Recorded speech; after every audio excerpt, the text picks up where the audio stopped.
I'm darker than you guys. I got action. There you go. Now look at the teeth. You see that? all we saw before was teeth. No, I'm ready. Ready for the. No, the last time he had it was last time I was at an angle, so I didn't. Now it's like it's right up in the face and shit now. It's live and direct. I ain't know. I was coming live and direct from set to set. My man looking like the New Day with that tag team title. Hey, listen, man. And the Road. I love that music. Word. That was my favorite group of the new it's funny when they first started, right? Like the gospel thing, I was like, this is by far the dumbest shit they've ever did. And you know what they did? They let them do it on their own.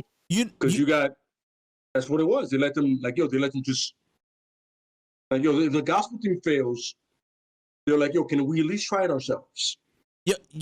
I was watching the video yesterday. Do you know Xavier Woods went up to Vince and was like, we gotta go heel. We gotta turn heel. And Vince was like, nah. Mm-hmm. And Xavier Woods was like, if it doesn't work when we go heel, you can fire me. Yeah. And they were like, literally fire me if it doesn't work. But that's how much faith he had in all three, because the Big E had that whole 5-count thing in NXT, right? Yeah. And I used to love that because only like King Kong Bundy did that before him. You know what I'm saying? Yeah. Like the whole thing was he would pin somebody and he would make the ref count to 5 because you're like, that's how over it was. This match is that over. You got to count to 5. Yeah. It's already 3's official, but count 2 more times and make sure you realize this dude is down. He ain't getting He said we got new rules with me, sucker. Absolutely, yeah. And then, Kofi's Kofi, you know what I'm saying? Grumbles and everything he does is spectacular. And then, if you ever seen TNA with Austin Creed. Yeah, he was actually pretty good in TNA with Austin Creed. It was great, yeah. He was a ripoff of Apollo Creed. I have a Kofi question. That's crazy. You do? I went straight to it. Hell yeah, I wrote mad questions down from the Ricky point of view for you. Great. You all stars. All right, good, because I got a topic I want to talk about too, but we'll answer this question then we get to that topic. Quick Kofi question. All right. How the hell did he make it out after Randy Orton tried to bury him? I was watching a video with. I think he botched the move or something, and Randy. Randy's being like Randy has always been very immature until right now, and very bitch. Him and John Cena, once they bitched about something, it was over for you. They did that to Mr. Kennedy. And it was like once they complained about something, and the thing was, here's the thing, right? Randy complained about Kennedy first, right? I'm gonna go back to Kofi. And then he got Cena to, Cena was like, yeah, I'll back you up. And, it was the two white faces, you know what I'm saying there? Complaining about a dude that was like, he's not a WWE original. That's the thing. He wasn't part of the thing because they both came from OVW up together. You know what I mean? They were boys. You know what I'm saying? But with the Kofi thing the whole thing was one botch move. It was like Shawn Michaels and Vader. Yeah. He was like, he used his power and his stroke right away. He said, like, you know what? This dude doesn't deserve the push. And people were like, really? Kind of seems like he does. Oh, Michael's like, nah, I'm good. No, but Shawn and Randy, they were like, you know what I'm saying? Mm-hmm. Yeah. It's over. I don't want, in the front of the ring.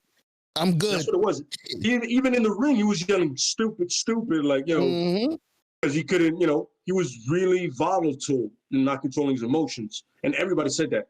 I remember Batista and him once had an altercation. Batista said, he was like, I forgot what it was. It was something very minor, and he blew up. And then Batista reminded him, my man, I'm from D.C.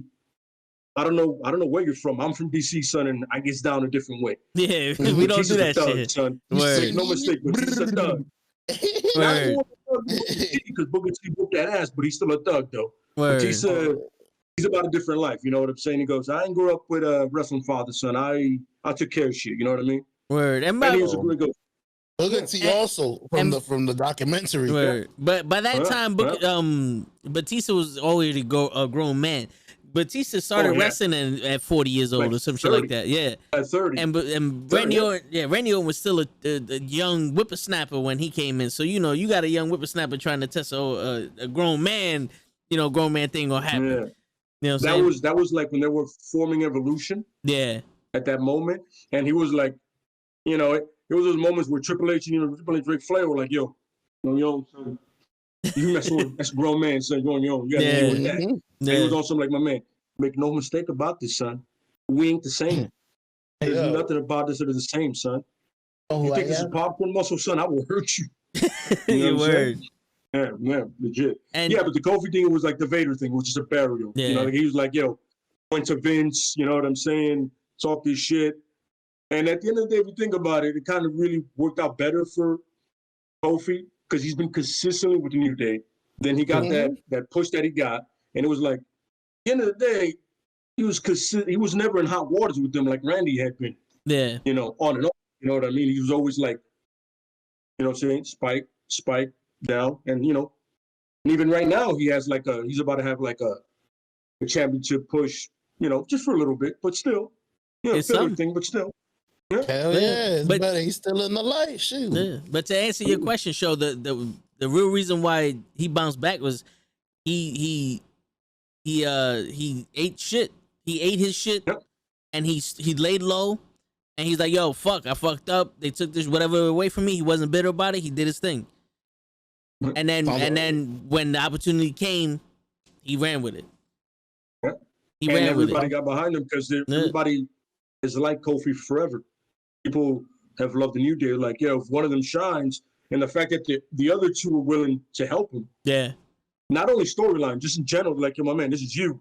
And then when it came to Big E spot, they did the same thing. Like, yo, listen, man, it's time for you to shine, son. You do your thing, bro.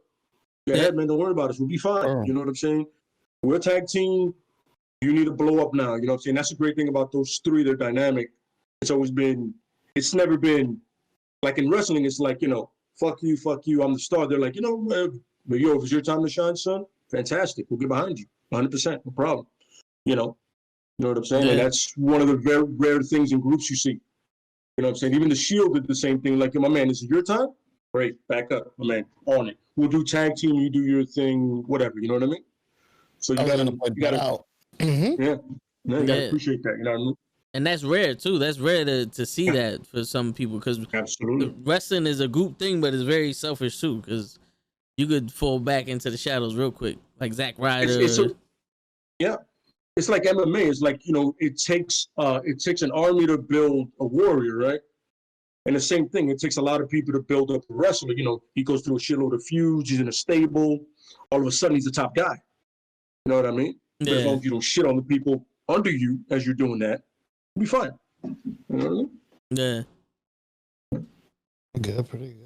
You know what's crazy? This little notebook is working out for me because I was just thinking of saying while y'all talking. I'm like, let me write it down so I won't forget. Two things. Kofi reminds me of Triple H then because Triple H went through the same situation where he did the little hug situation and they made him eat shit. The curtain call? Yeah. But here's a difference. There's a difference. Triple H walked into that completely knowing what was going to come at the other end of that shit. Kofi just fucked up a move. This was Triple H completely understanding what he was getting into. And he said it many times. He goes, I knew what I was doing. I knew what I was doing. Call, you think he was getting into deep shit like that? Oh, he knew what he was doing. because he knew what that Shawn meant. Michaels wasn't going to get... Back then. Yeah. Now it's okay. Yeah. But back then it was... Of course. You the dead man. I want you to not breathe. And you gotta think about it because Scott Hall and Kevin Nash were leaving. They were out. What are you going to do to them? And Shawn Michaels is the champ. You can't touch Shawn Michaels. Mm-hmm. So the one getting that shit is Triple H. The one getting that shit was Triple H. Yeah. Yeah, but it's one of those things where like, yo, out of everybody, somebody had to get it. And the only person that was literally open for it was Triple H. Mm-hmm. That's it. Yeah. That's it. It's like, yo, like I said, he knew what he was doing. You know what I'm saying? So he had to eat a lot of shit. Yeah, you know, it's amazing how life works, bro. Because eating shit leads to you not being king of the ring and you putting Stone Cold, one of the best in the Attitude Era, that helped you beat the other company. So that one mistake, absolutely, and it led to what it was. But that's the thing, though. The pride begins to fall. You know what I'm saying? Like if you could put your pride aside, if you know for your dream, you could put your pride aside and eat that shit for now, then you're gonna come out the other side of the tunnel some way, somehow. You know what I'm saying? All of the light. It also depends who you're eating the shit for. True.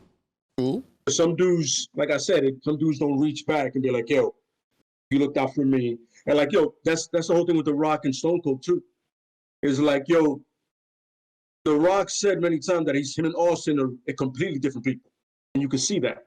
But they understood who they were. And they're like, yo, listen, like when he pinned him at I think it was WrestleMania 19, was it? Or 17. That he was like, he said, thank you. Like he was like, yo, thank you, bro. The Rock told Stone Cold, thank you. Because nobody knew but The Rock and Stone Cold that was going to be this last match. Only them two knew, from what I'm understanding. Yeah. You know what I'm saying? It was like, yo, thank you, son. Thank you for putting me over, son. Because he had lost the previous two. Like, yo, thank you for putting me over, bro. I appreciate it. And he always said, he goes, yo, we're not the same at all. But we understand that without one, there's not another. You know what I'm saying? That was always been Hogan's problem. He never understood that. Without one, greedy. There isn't the other. You know what I mean? He was greedy. He always wanted to get over. Exactly. He never can let somebody else be the guy. You know what I mean? Even Warrior. I heard a story about that guy. Warrior sucked in the ring. He was trash. But for the 15 seconds that he can go, kind of like Goldberg, so he was the man, son. Yeah. You run in, you know what I'm saying, do his slam and splash. Oh, shit, you know what I'm saying? You're like, yo, all right. You know what I'm saying? After that shit, when you try to stretch out the match, you're like, wow, he's really terrible. What the fuck is going on here? And then Hogan had to try to do that. You know what I'm saying? You know, like I said, you got to recognize, like I said, you got to be able to go back and be like, yo, you looked out for me. I'm going to look out for you. You know what I'm saying? Yeah. And wrestling is so much ego and pride that you rarely get that. You know what I'm saying? I'm saying there's rarely a dude that's going to eat shit and be like, all right, but I ate shit for this dude who's going to look out for me. Oh, he's not? Oh, okay, cool. He can go fuck himself. Yeah. But also the difference back in the day was like WWE at that point wasn't as big as a conglomerate as it is now. It was the top, but there was other organizations you could go to. So let's say if Hogan did stifle your title run or whatever the case may be, you put on a good match, you could still go somewhere else and be a champion over there. And they'd be like, nah, this guy does good work because your reputation on the line. Now with the WWE being so big and all that other shit and all the other companies not being basically non-existent, like you could be like, yo, fuck this. I don't want to work for you no more, and then go work for TNA. And they don't really have that reputation, you know? Yeah. Well, now you have with the fact that AEW is about to have another show, right? Yeah. Now you have that platform, and the fact that New Japan is still working on that deal to have TV show here. They're working on that deal. I don't know what's going to go through, probably like mid-July or something like that.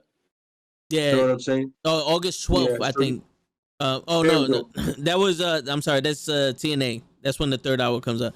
The New Japan, I'm not sure.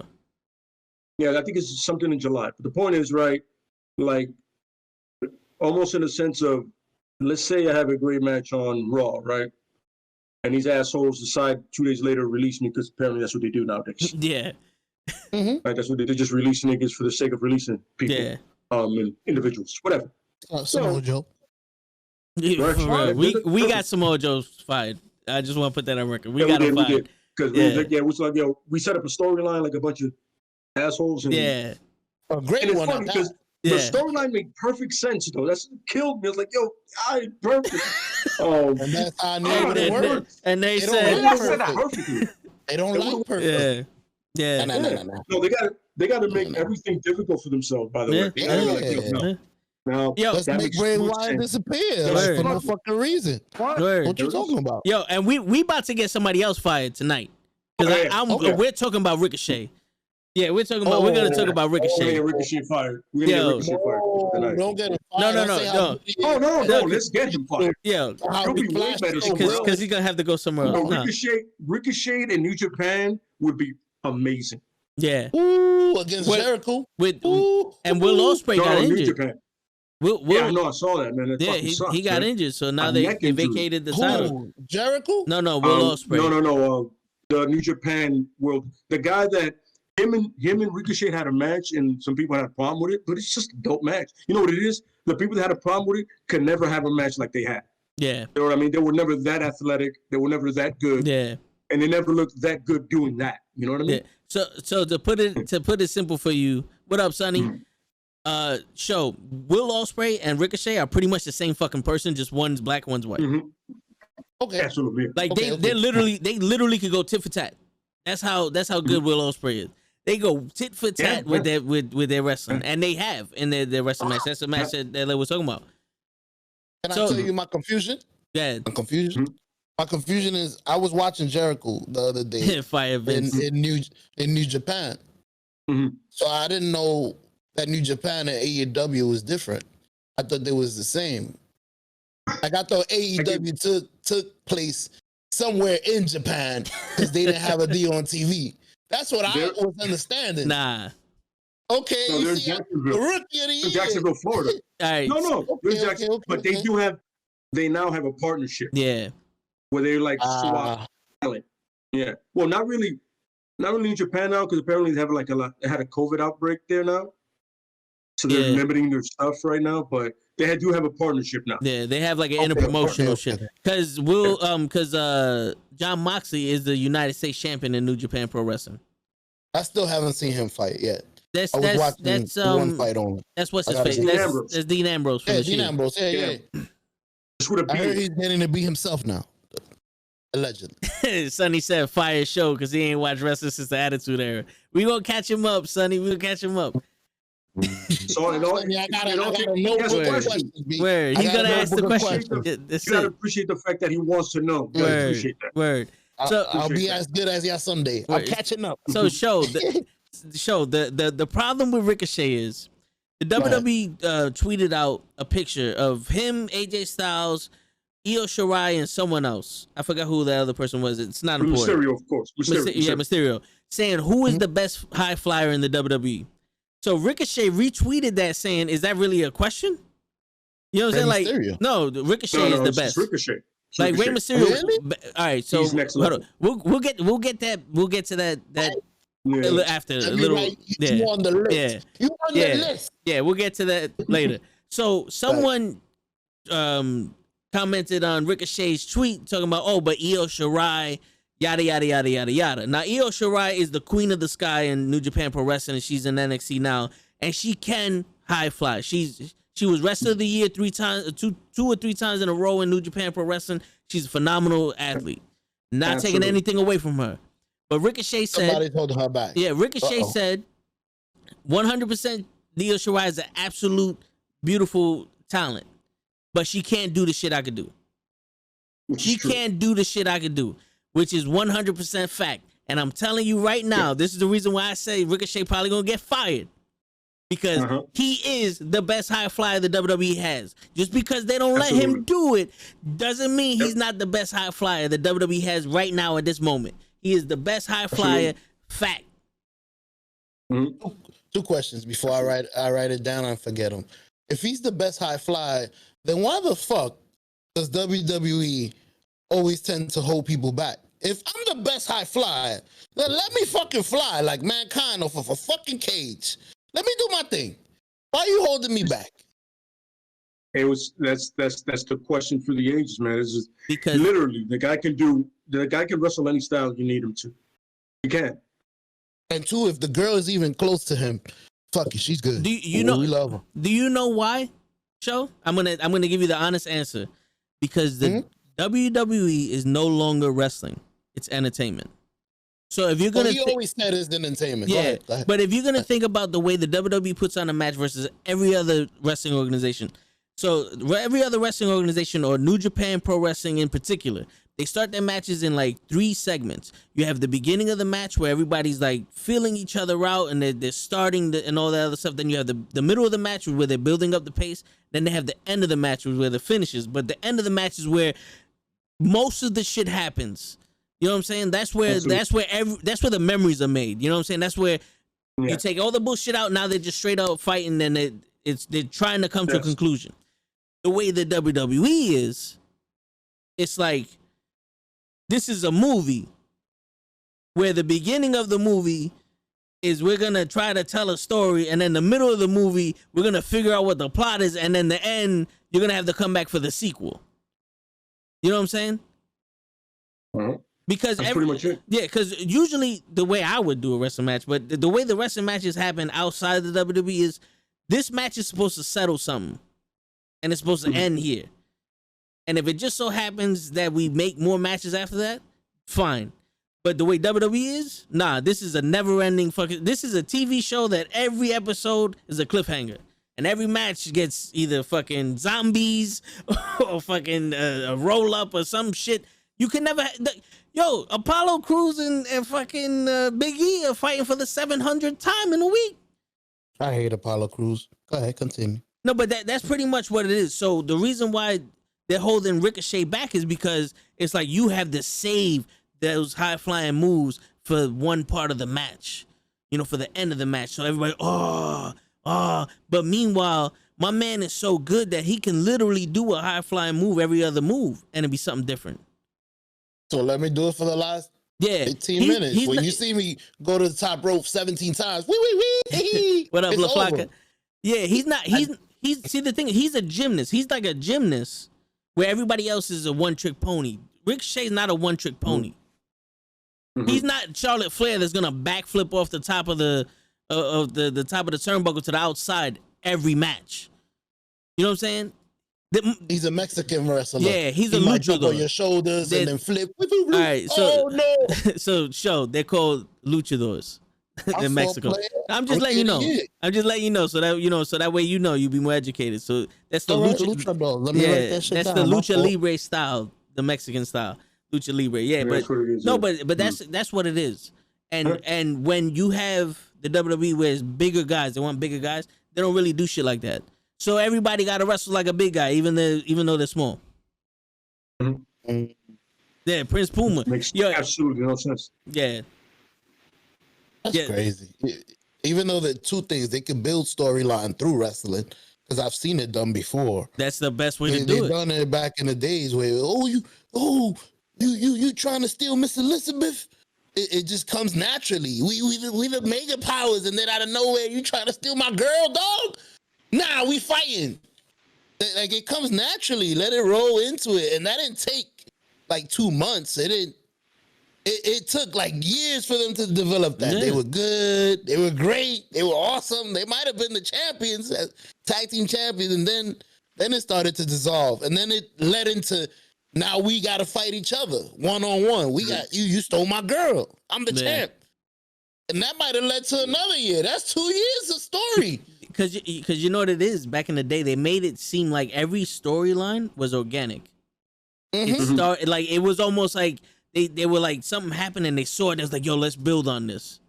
Where now it's just like, yo, let's just throw it out there. We need Sheamus needs an opponent. Have Ricochet out there, but what's Ricochet gonna do? Steal his fucking hat? Fuck it. Like, or the same person he faced last time. Sometimes they double up. I hate that shit. Who's fighting again? Roman Reigns and fucking McIntyre? Oh my! Again? The WWE acts like they don't have enough wrestlers, but then they fire 50 people every fucking week. Mm-hmm.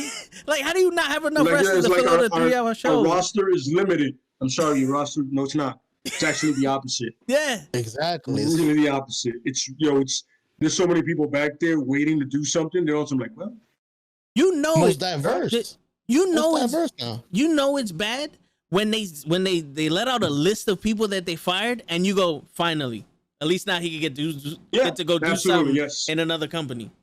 Or the opposite, really? Oh you let it go of our star quarterback? Yeah, like when they did that with Samoa Joe, it was like, really? That's why I take responsibility for that. If back then, be like, well, there it is. Yeah, if this podcast made money, if this podcast made mad money, I would give a job to Small Joe because I feel responsible for getting him fired. Him and Ricochet. You know why I don't? Because I recognize talent. We made a storyline for the guy. Yeah, we made a storyline for the guy that made perfect sense. And it would have lasted like 2 years. No, it would have exactly. This is a storyline not only you can build on, you can add people to it and get people out and make more stars. Yeah. But no, that makes so much sense. We're going to make it difficult for ourselves. Because, you know why? Because it's stupid. Trying to confuse us, ass. You know what I'm saying? Yeah. Yeah, but the whole point is, Ricochet said that, right, about the girl. and now they're trying to cancel him. But here's the thing. I was telling Vince this earlier, right? Mm-hmm. You want to cancel a man for being confident about his abilities. They're actually factual. Or the dude can literally go. The dude could, he said, he goes, she's amazing.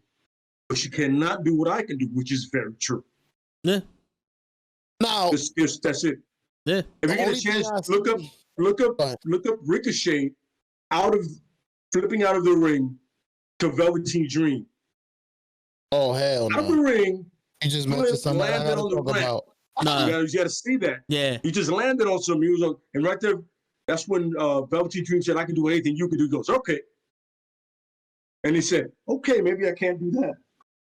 Hey, he did it like a G too. Yeah, I don't even want to sell it on you. You gotta watch that shit show. You gotta watch it. Yeah. No matter how much I say it, it's not. It will not. What's the name of this match? I'll go watch it. You just put Ricochet NXT Velveteen Dream. Oh yeah, just put Ricochet flipping out of the ring. You're gonna see that come up. Yeah, you're gonna see it.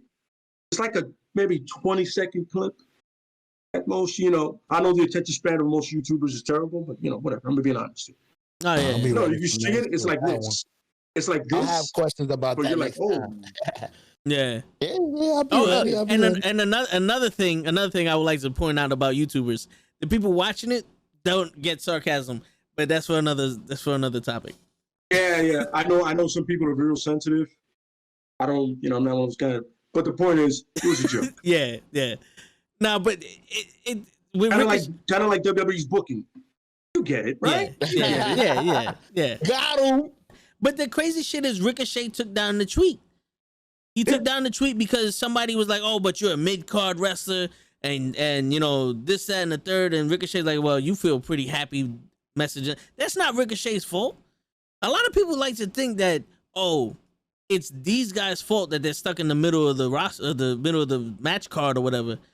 They don't have a choice. It's not like they go, "Who wants to be treated like shit?" and everybody's raising their hand.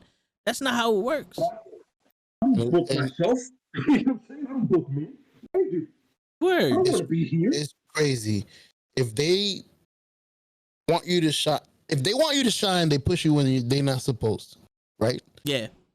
If you're great, they don't push you at all. Yeah.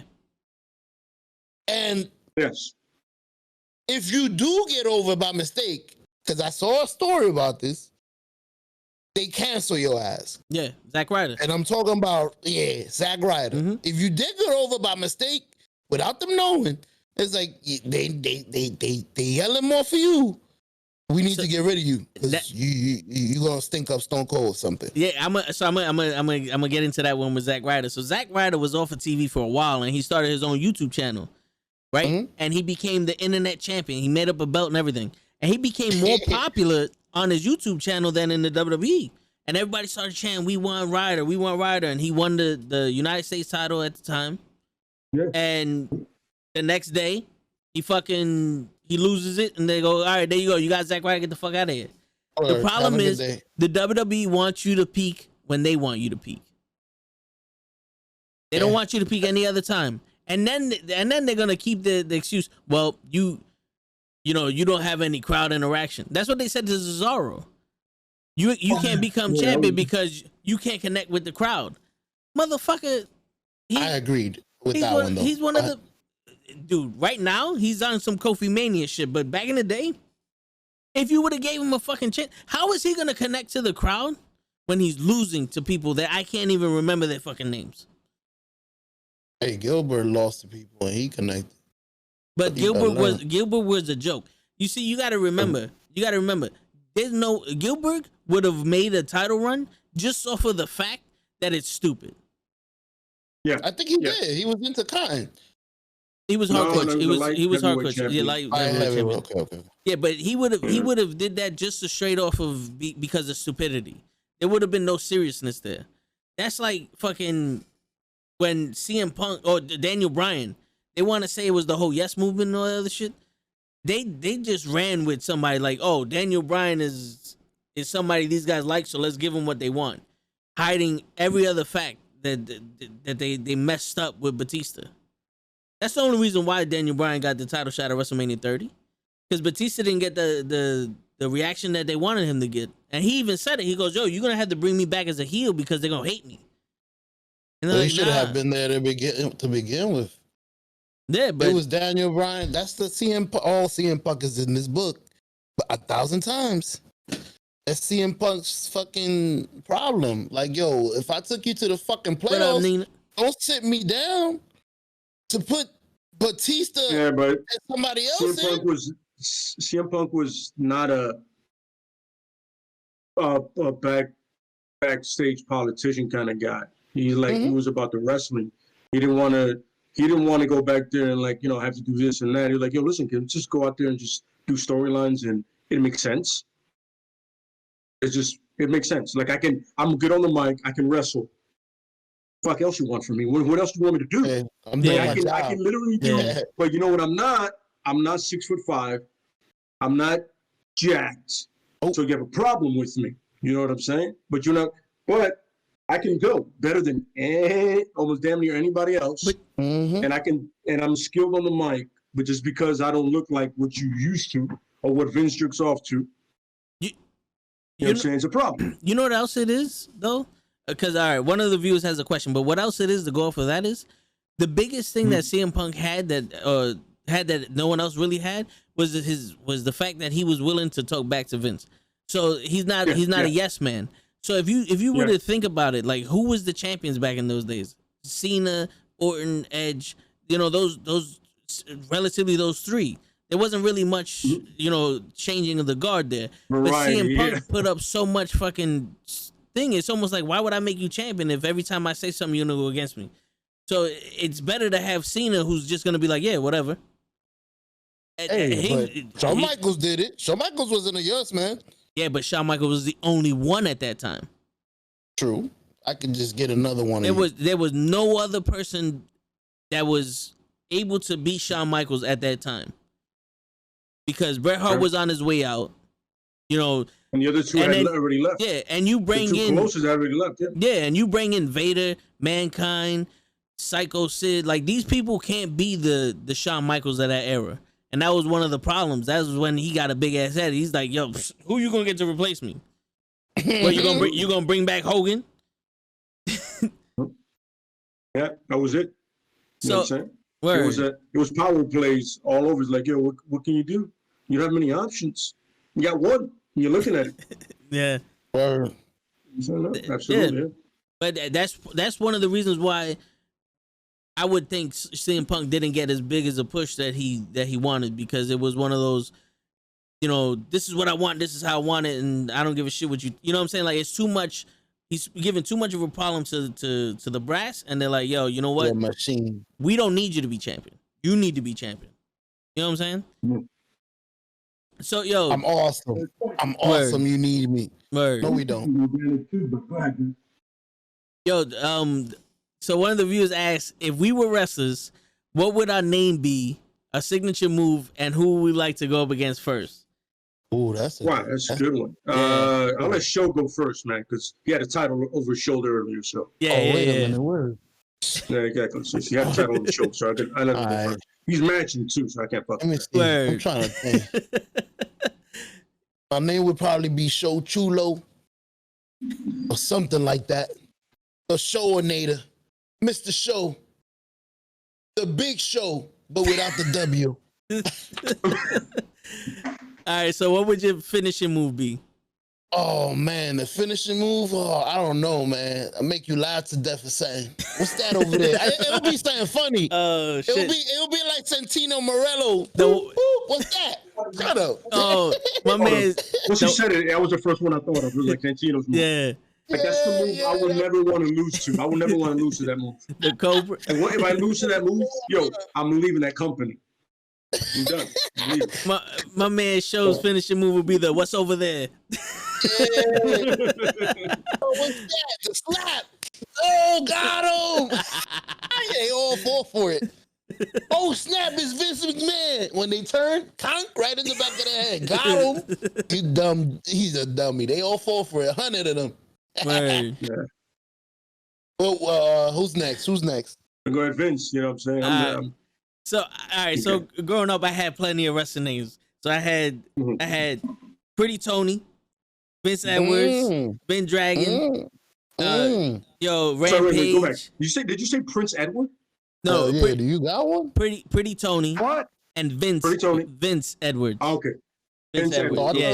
Wait. Prince Albert. I was like, I was like, wait, what? Nah, Prince Albert was already a wrestler. That was already taken. It was already taken. Yeah. So, and I'm pretty sure that guy has one, by the way. Yeah, it looks like it. Show. Yeah, Sonny said, just make sure Coco beware. Oh shit! Oh, that's all kinds of wrong, man. Yeah, son. You motherfucker! How dare you disrespect me? Yeah, my finishing move, man. It's always the DDT, bro. That was my move, man. The DDT. Wait! Before you elaborate, the heavy DDT, the fucking the slap on the back. With the slap on the back. Oh yeah, the Jake the Snake. Oh yeah, yeah. Oh, the light. Yeah, that was always my move. Always my move. Okay. Just making sure. There's two types. There's the light one, and then there's the Jake the Snake in your neck. Good. Shit, man. And if I had to wrestle, you didn't answer the question if you was gonna wrestle somebody. Yeah, who's you gonna wrestle? The first person you would wrestle. The first person I would wrestle. Would probably have to be Hulk Hogan, because I heard everybody that took that leg drop got paid $15,000 a night. That's what I heard. That's what I heard. That's a good one. I'll be right back. That's a good one. Yeah, that's a good one. That's a good one. All right, that's crazy. That's a good reason. That's another question. I gotta see if that. I need to verify if that's real. But go ahead. I mean, me, man, my first opponent. Shit, man. There'd be so many that I would want to, but I would maybe say, fuck, you know what? What? I'm surprised you actually had to think about this. Oh, there's so many. There's so many. There's so many, son. No, like only one on your wall. Huh? Bruh. There's only one on your wall. Who, Hogan? Yeah. You know what's funny? You know what's funny? To wrestle someone like I was thinking like Vader, the fucking Big Show. You want Vader to kick your ass? You know he can't fight. You know what I'm saying? Like those are the Bam Bam Bigelow, fucking AJ Styles. Damn, I think I changed my answer. Technically. Show me the DDT. Did I say that right? Yeah, the DDT, yeah. The very first one, man. Go back as you were, Vince. What were you saying? The very first person I would want to fight, I want to wrestle. Shit, man. There's so many fucking guys that I would like to wrestle. And I said I thought he would have went straight for his favorite, Mr. Hogan, but he said he wants to be a little more technical. He said he want to fight Vader. I was like Vader, Bam Bam Bigelow, Big Show, fucking AJ Styles. You know what I'm saying? Somebody like big guys, punch him in his head. Yo, because the thing was, this is the thing, Show. I never wanted to be anybody, but to be able to body slam Andre the Giant or Vader or Bam Bam Bigelow, that was something that was always in my head, bro. I always had that dream that at WrestleMania I picked up the biggest motherfucker there and just slammed them. You know what I'm saying? That was going through my head. So when they talk about wrestling, superhero. So wrestling, wrestling Hogan to me is like, that's cool. But if we're gonna go about like a moment, yeah, I would have to go after one of these big guys. You know what I'm saying? Yeah. Can I change my answer? Yeah. And for the simple fact that due to my investigation, there's a few guys that used to take care of you and be nice to you. So I would have probably fought. I heard fighting Bret Hart was fighting two pillows. His punches was beautiful. His cells was amazing. Like everything was perfect about that man. He was trained to be a wrestler. His pops since he was a baby. It's funny. There was a guy, right, that they wanted to make like the next Hogan, and they had him do a match with Bret. Apparently, Bret made him look so good that he literally hid all of his weaknesses. And then when he had a match with somebody else, they were like, "Oh, this nigga's oh, he's trash. Yeah. So we was home. So it was all Brett. It was all Brett making him look amazing.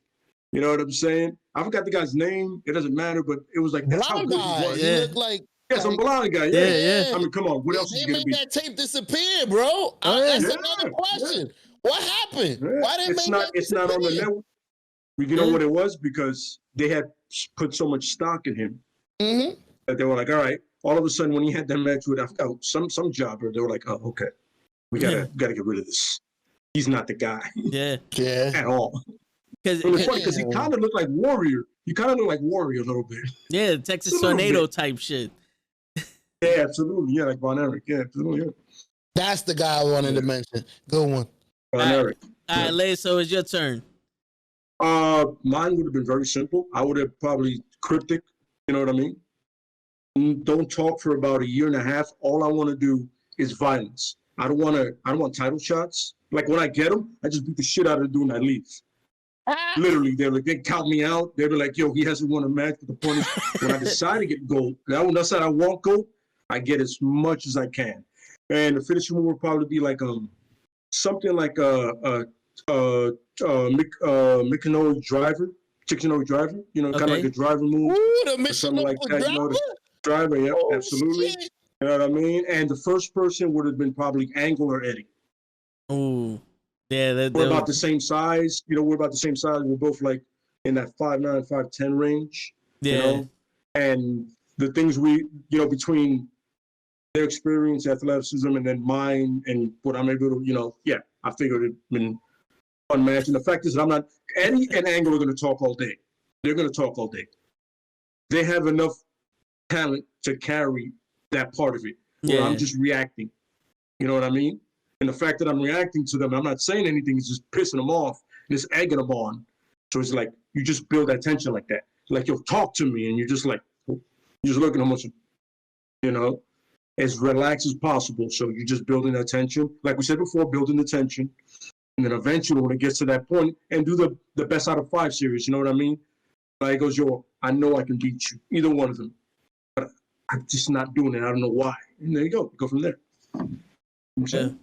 That sounds legit right there. I can see that. That'd be a dope fucking character. And then they want you to be like a Punisher type shit where it's like, yo, we're gonna punish this dude by making him wrestle you, and you're like, nah, I'm good. Oh, yeah. Listen, if I'm like, oh, we're gonna put you in another match, he goes, good. I just, like, in my mind, like, all I want to do is hurt people. You're not getting it. Put me in another match. I'll do it again. And then I'll chairs and all that. I'll do everything that you think I'm not gonna do.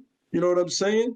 And then even have one of those moments where you run into Brock in the back and just look at him and say, I don't care who you are, bro. I don't care who you are, bro. It doesn't matter to me, bro. Bring it. Let's do it. But I'm not saying a word, so it's aggravating everybody. Everybody's like, yo, he doesn't talk to us. I'm like, I'm talking to you. You know, from what I hear, Brock wouldn't allow that. He doesn't allow people to bring his character down.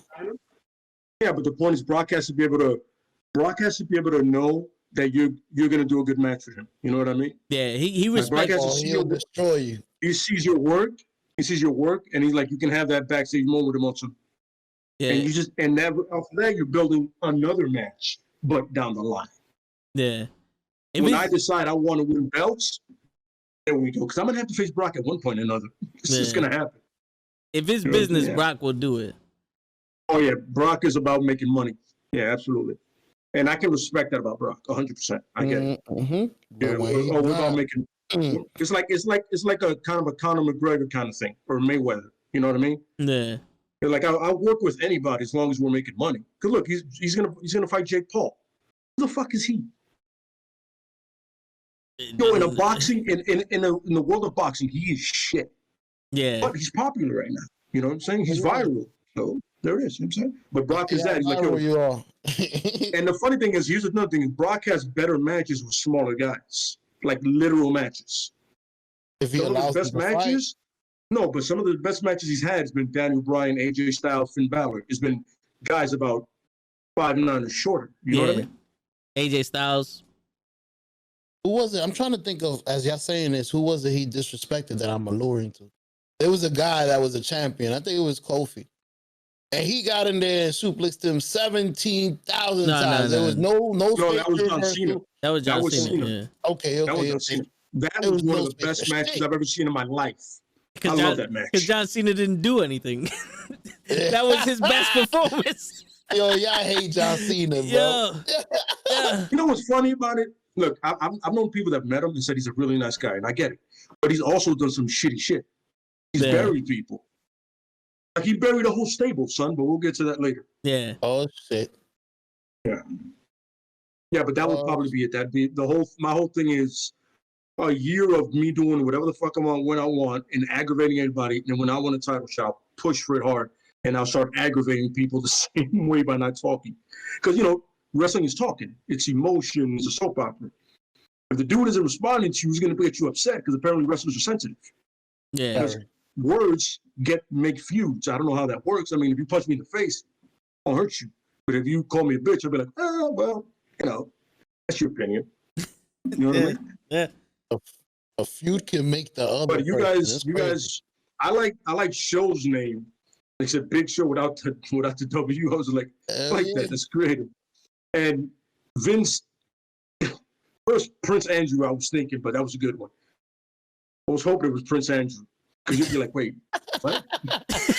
Everybody hates that guy. That would be a great heel name. That'd be a great heel name because everybody hates that guy, by the way. You know what I'm saying? Baby was real dick.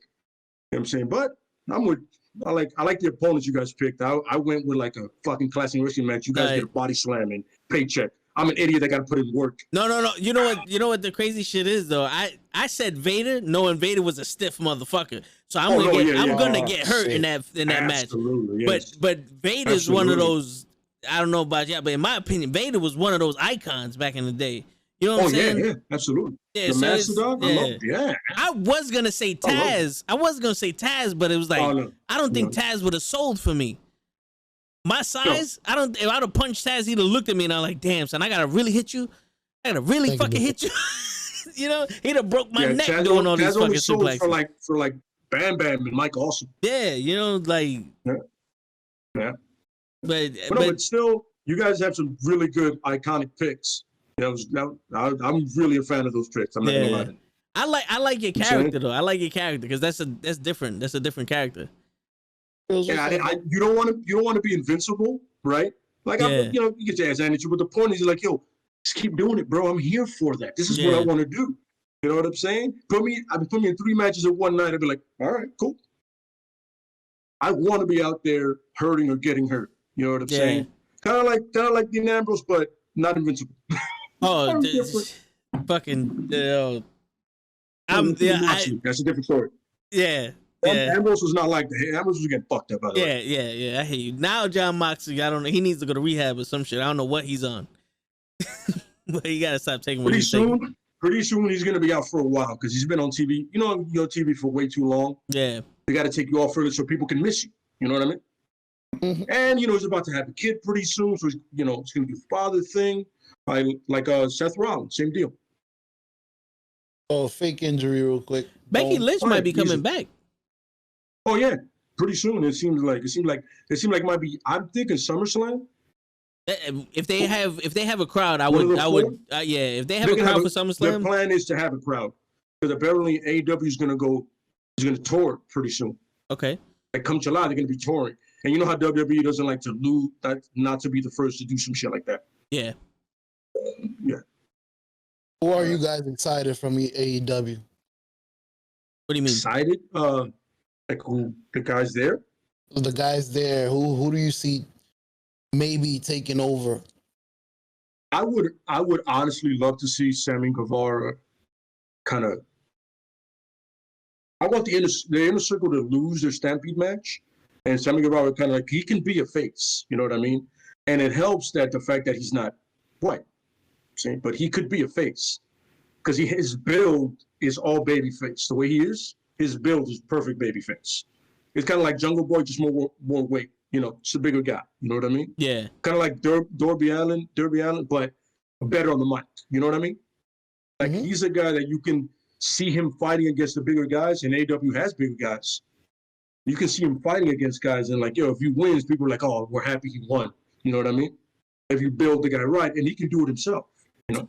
So, what's the stipulations of that Stampede match? If the inner circle lose, they're dismantled. They break up. Okay. Yeah, they break up. Because I was gonna say, if with Sammy Guevara, their storyline has to be right for him to leave the inner circle and then become a face and be someone big. Mm-hmm. Because a lot of times someone leaves a faction and then they try to make it on their own and they don't have as much heat. It's because it's almost like they're trying to rest on the laurels of the fact that they were in the inner circle or they were in that faction. And you're no longer in that faction. You have to develop your own character now. Because I'm no longer looking at somebody that has 5 guys behind them. I'm looking at you. Mm-hmm. And if you ain't strong enough to withhold you, then it's not believable. So if you give him a storyline, like if he goes from being in the inner circle to now the inner circle's dismantled and he's a face, he would have to face MJF one-on-one. No, what you can do is, because you don't want a title shot right away from him. You do something where he faces like a Lance Archer as a heel, or Miro, right? Like Miro right now is a beast because of the way he destroyed Allen, the way he destroyed him for the TNT Championship. You know what I'm saying? Like that's the Miro that should always been Miro. Should always been that Rusev. You know, he's a monster. He's a big dude. You know what I'm saying? Mm-hmm. Like you have him against one of those guys, and he's like kind of like a Allen kind of deal, but he'll get a win in here and there. But when it comes to like a pay-per-view, you're like, shit, he's losing. Kind of like a 1-2-3 kid kind of deal, right? But when it comes to a title shot, he wins the first one, right? He holds it for about a month. And you know what it is. You lose it, and then you go on to bigger and better things. You go, all right, I lost that title, right? So now, because that title should be the stepping stone to the World Championship because they have only that title and that title for the men, except for the tag team championships. It was like, logically, if I have that title, I step up to them next. You know what I mean? Mm-hmm. Like I said, he's a smaller guy. That's usually what they go for. You know what I mean? And would make perfect sense. Just slide him into after right, he comes out, and let's say they break up, right? Which they're going to. They break up. He comes out. He's about to start talking, and right there, Lance Archer destroys him. You know what I mean? Yeah. And whatever reason they give doesn't matter. But the point is, you got their program going on now, right? So that's how you build that face with this massive heel and this small face, and you just slowly but surely. You know what I mean? You can do it that way, or a Miro for the title. Doesn't matter. You know what I mean? But now, this is just me fantasy booking, but if he was gonna go face someone for the title, I would have him wrestle Pac for the championship because I believe Sammy Guevara versus Pac will be a phenomenal match. Absolutely correct. Because Pac isn't nostalgia wrestling. He doesn't wrestle based off of his accolades like Kenny Omega does. So Kenny Omega is like, yo, I was the best wrestler in New Japan Pro Wrestling. Now I'm AEW, and he's feeling, you know. He made this facade as a bad guy that he's the best wrestler in the world. Pac is more towards what Lay wanted to be in his storyline, but instead of just beating people up and leaving, Pac is, I am the best wrestler. I'm just gonna prove it. I live to wrestle, and he's gonna be. So Sammy Guevara versus Pac, I think, will be an amazing match, and to win the title against Pac, or to even just put up your best effort in a losing effort against Pac for the world title, I think that can make or break Sammy Guevara. I think that right there, fantasy booking. Completely, because the thing is, Sammy hasn't been able to show his full range working with the inner circle. You know, his matches have been pretty limited. You know what I mean, between partners and opponents. But if you get somebody on equal footing, equal athleticism, boom, you got it. You're gonna have that match that it'll be 4 or 5 stars, and people will be like, "Yo, this is the guy. This is the guy," and it only builds up Pac even more. Or you can even do it with Pentagon. Pentagon can do it all. I feel like Pentagon should have been the champion already. He should have been one of the first 3 champions easily because he's that fucking good and he already has that following. You know what I mean? Yeah. But you can do it with any one of them. Him and Ray Phoenix, name them. It'll be an amazing match. But I think you're right, though. The Pac angle would be a dope one, and now we're going to get Pac fired. Oh, no, I'm sorry. Wrong company. Yeah. Yeah. Wrong company. You were saying. Wait. Talking I got worried for a second. I literally got worried. Talking about firing. Yeah. I'm gonna name some names. Oh wait, before you say that, show, my bad. Darby Allin. My answer to your question is Darby Allin. I think he's the Darby future. Allin? Yeah, I think he's be the future of AEW. Oh, that's it. Yeah. Darby Allin. Yeah. Wait, now let me write it on the book because I gotta look that up. There's two matches. You know what's a good choice too? Wardlow. They like Wardlow. Wardlow is MJF's heavy. I can see him like the Diesel thing going on, like that the classic Diesel thing going on. Yeah. If somebody steals behind him or get him a good manager, he might have something there. He needs to find himself. Because right now he's the prototypical big guy. Yeah. He needs to find himself. But I think if you put something behind him, you know what I'm saying? Kind of like Hobbs too. Hobbs, you put something behind those big fellas, you know what I mean? Yeah, yeah. I mean, Brian Cage, I feel like should have been at that level. I don't know what the fuck they're doing with him. Trying to figure that out. Brian Cage is a tricky wrestler though, because he's huge, like physically huge, and he can do things that little guys can do. Like he's athletic, but he's another one. It's like it's almost like, okay, you can do all this athletically and you look amazing, but there's something you're missing there. There's something character-wise that you're missing. His mic skills are ass.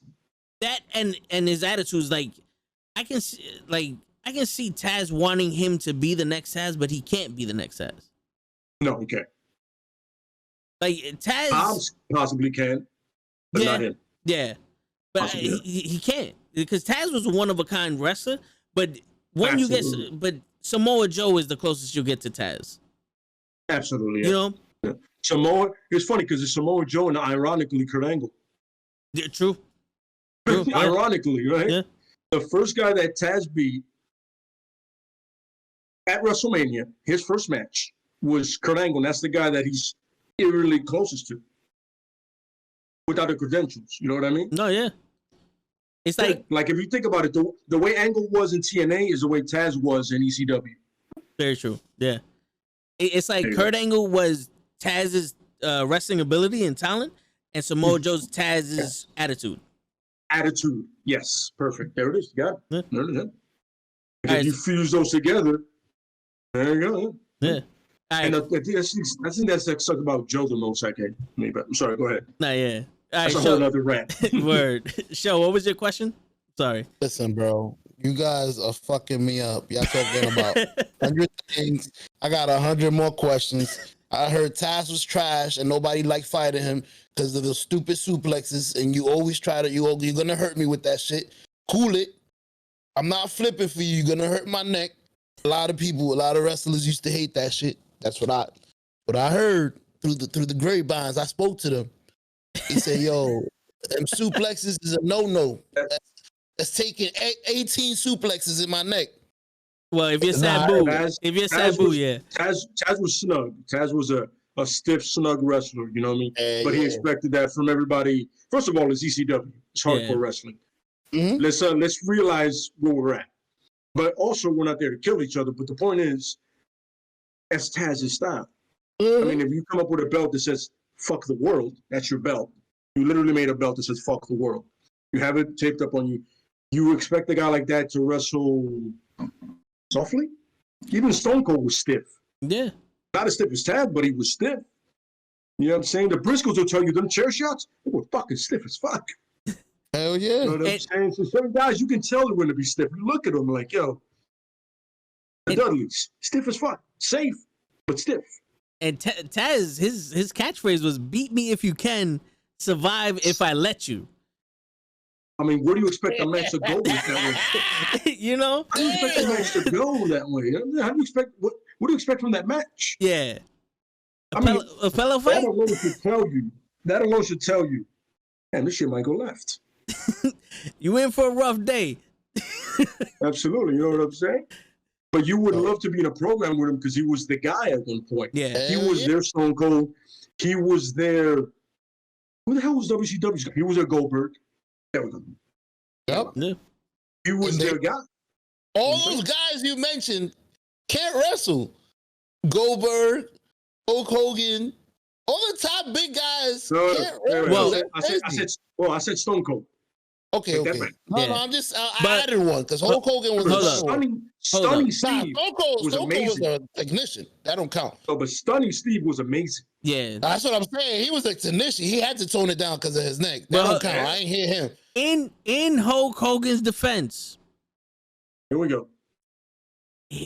In the WWE, there's only but so many ways a big man, 6'8", 350 pounds, can wrestle. In New Japan Pro Wrestling, when he went to Japan to wrestle, he showed more ability than he ever did in the WWE. If you look up Splash, and people were like, "Yeah, he did." Shit. He did an arm wrench into an arm bar on one of the, I forgot the dude's name, but in New Japan Pro Wrestling, he showed the ability to have some kind of wrestling skill. If you allow me to elaborate, to expand. By no means am I saying he's Shawn Michaels or Ric Flair or anybody. No, but I'm just saying. If you allow me, he can do some things, but that's just in his defense. But he didn't need to, as you know, his cat. He didn't need to do that. Now, it brings me back to a question that I wrote 5, 10, 20 minutes ago. That's crazy. Y'all got my brain going. Boom, bang, bing, bang. Good. Hulk Hogan. Why didn't you allow that from? Why you didn't allow that from Ultimate Warrior? Because he was the same thing. A wrestler that couldn't wrestle. No. I could do my move. I'm a big guy. Okay, here's the thing. Warrior's thing was literally 15 seconds in and out. He blew up on the way to the ring. He's like, yes, what it is. It's like a Goldberg thing. It's like, yo, you can't expect the guy who's blowing that much energy just coming to the ring to give you a match longer than 20, 30 seconds. Understand? Him sprinting to the ring with all that muscle, it's impossible. Especially back then, when you don't know about the calisthenics and how to recover and how to do all that shit. You know what I'm saying? Yeah. Back then, you come in. By the time that dude hit the ring, you're like, yo, my man, I got a solid 10 seconds in, bro. Blow up. Yeah. And until I'm literally have to be carted out. Yeah. It's my asthma pump. And also, if you go back and look at the matches that he had with Ravishing Rick Rude, with Mr. Perfect and Macho Man. Oh my God. He was pretty much carried and led during those matches. Now, Hogan, I'm not saying anything that he wasn't carried, but I'm just saying Hogan put more in the dance than the Warrior did. What I can tell you is that, you know what Hogan understood? Hogan understood the psychology of wrestling better. Yeah. He understood that there's a story being told between us, right? Listen, if I'm limited in abilities, I can tell a better story. There's certain people that are not great wrestlers that can tell an amazing story. You know what I mean? Mm-hmm. There's certain people, like, they can just, I can tell you an amazing story, even though I can't wrestle to save anybody's life. But my mannerisms and my actions, in many ways. But you got to remember, Ric Flair had that airplane accident, and then that completely changed his style. He had to change his style to live. Okay. Yeah, he broke his leg. I was going to say, Ric Flair was more of but you're right. But you're right. But Flair, same thing. But just way better than Hogan. But Flair can tell you a story, just bumping his ass off and just reacting to stuff. You know what I mean? Like, look, when they used to put him in the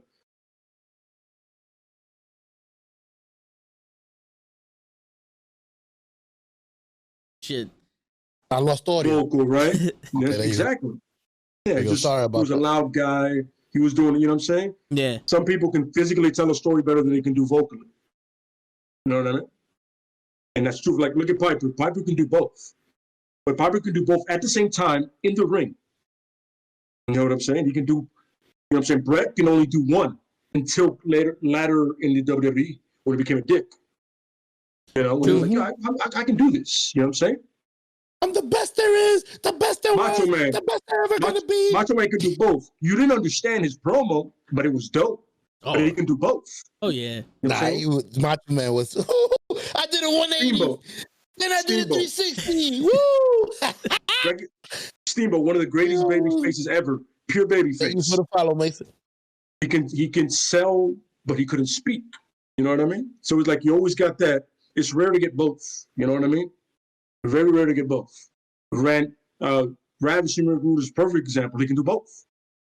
He got on the mic. He said, "You Atlantic City sweat hogs, you shut up, you ladies. This is what your ladies want to see." All of a sudden, he gets in the ring. He's even better than the mic skills, which is rare. You know what I mean? So it's like, it's always that. Can I tell a story on the mic, in the ring? But am I that good of a wrestler? If I'm not, can I just tell a story by selling?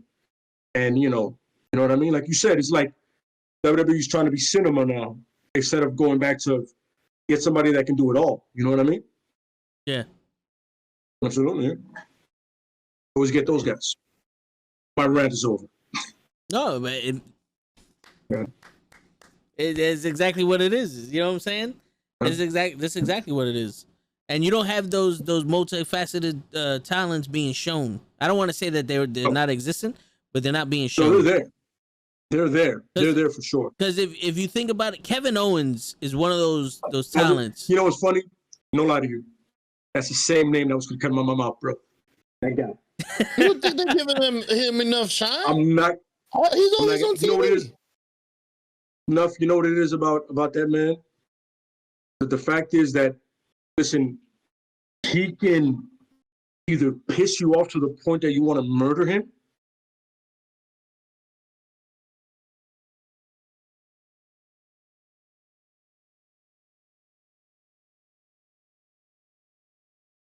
John Cena versus Kevin Owens. Who's a favorite? See that. And he's talking so much shit during the match that you're like, yo, fuck this dude. But you're like, also like, damn, he's good too. But he's also making valid points. Yeah. It's not bullshit. You know what I mean? So like, he's not like just saying shit to say. Like, yo, he's right.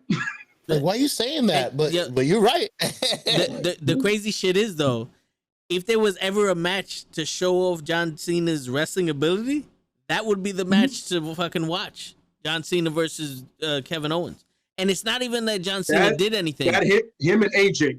That and AJ. Yeah. It's not even it's not even like John Cena did anything spectacular. It was almost like John Cena said, show the world what you can do. And Kevin Owens said, I got you. Like that moment, that moment, it almost looked like John Cena said, I'm giving you an opportunity. And Kevin Owens said, well, I'm running with it, baby. Give me the ball. Thank you, John Cena. John Cena. Not only did he run with it, that fucking touchdown that he scored was amazing, and the dance was great. Oh yeah. I handed it all. What he pretty much showed, what he pretty much showed is that, with all due respect to Cena, there's somebody way better than you in this ring right now. With all due respect, both character, wrestling ability, and all-around charisma. Because Kevin just got that thing about him that you're like, yo, listen, I wanna hate this dude, but shit, he's right and he's good. Yeah, you know what I'm saying? Like the guy, he doesn't look it right, and that's the thing about Vince. But he doesn't have to look it; he can just go. You know what I'm saying? The guy's like 266 and can go. And the crazy shit is in NXT, I didn't like him. I didn't like his character. Yeah. You know, because it was like he was the bad guy. Him. No, I didn't like. He was the bad guy. He beat up Sami Zayn. You know why I loved it? Because when all of a sudden Samoa Joe came face him, like, yo, I'm about as big as you are, son. What's up? No, yeah. He said, I'm not Zayn. I'm like, yo, we're close. What's the deal, bro? I always love when somebody meets somebody like about the same size. They're like, oh shit. All right, Word. This is weird. It makes sense. He's not small. He's not small. But I get what you're saying. I get what you're saying. But like, he was doing it on Zayn. Yeah. But when he wrestled Cena. Oh yeah. I used to love those. Put your hand up, I used to love those. Yeah. The battle of the strength. I miss those. I miss those. I want to see that in a match. So like a Roman match, I want to see also. Yeah, what's up now? Wait, are you testing the strength? Like if Cesaro would have done that on some. Wait, what? We're doing that? Roman Reigns. I feel like Roman Reigns would have got embarrassed. Roman Reigns would have got embarrassed in that. Yeah, Cesaro was literally pound for pound, probably the strongest person. Yeah. There, period. Yeah. Let's see if you're the big dog. Put your hand up. No longer the big dog. I remember, you know what, I read somewhere that I think Michael Cole referred to him as that. as he was a tribal chief. And Paul Heyman told Michael Cole, like, afterwards, he saw the thing, and he was like, yo, don't ever address him as that again. For real? He's done with that moniker. Yeah. But so he's done with Paul Heyman's defense. No, as the big dog. For real? Paul Heyman's defense. Yeah, Paul Heyman's defense. He was like, yo, he's right. If you want to get the tribal chief over and, all the head of the table, you can't say the big dog anymore. Yeah. Mm-hmm. That's when everybody hated him. Like, hated him when he was a good guy. I agree. Y2J did it. Yeah. No, yeah. I mean, it's Y2J. There's a lot of shit he can say they get away with. But he said, yo, get rid of the Y2J, bro. Don't call me that no more. Yeah. Call me Chris Jericho. Yeah. That's when he had the suit on. Call me Chris Jericho. Yeah. Because now I'm an asshole. And he even said it during in AEW. He's like, I'm not a WWE product. Y2J's WWE. I'm not WWE. I'm Chris Jericho. I'm Jericho. Remember, Jericho was one of the guys that he said Roman could be this if they let Roman be Roman. Yeah. You know what I'm saying? He's always loved Roman. He's like, yo, if they let Roman be Roman, look what he is now. You know what I'm saying? Like, yo, and I remember in one of his podcasts, he was like, yo, that's what I'm always saying. If we just let him be him, you got that guy. You could have had that guy for years. You know what I'm saying? But I'm happy we have him now. At least SmackDown's bearable. And it's crazy because he's him alone on SmackDown is carrying SmackDown. And then you had the Hurt Business, which was a faction, was carrying Raw, and they said, you know what? Let's break up the Hurt Business. How you gonna break up Roman Reigns? You can't break up Roman Reigns. So fuck it. Let's give him more people. Wait, before I get more questions, because it's about this. The Hurt Business, why would you break it up? I hate WWE. They break up stuff that actually works. The Hurt Vision. What's this little chubby guy? He had a tag team and they were funny. Little chubby guy. He was going out with Mandy. Oh, Otis and Tucker. Oh, heavy machinery. Bro, they're breaking up shit that works. Right. What's wrong with you, fam? This is my theory, right, of why they would break up the Hurt Business. And I'm thinking in lines of Vince McMahon and the WWE and how they operate, right? So you have the Hurt Business and Bobby Lashley, and you want to build up Bobby Lashley to be this unstoppable force. You can't really do it with two other guys always interfering in the matches. This is what I'm thinking. No. This is what I'm thinking. This is what I'm thinking they're thinking. So it's like, if we break up the Hurt Business, then we can make Bobby Lashley this unstoppable force. So that way in SummerSlam, when we have audiences, he can go up against Brock Lesnar.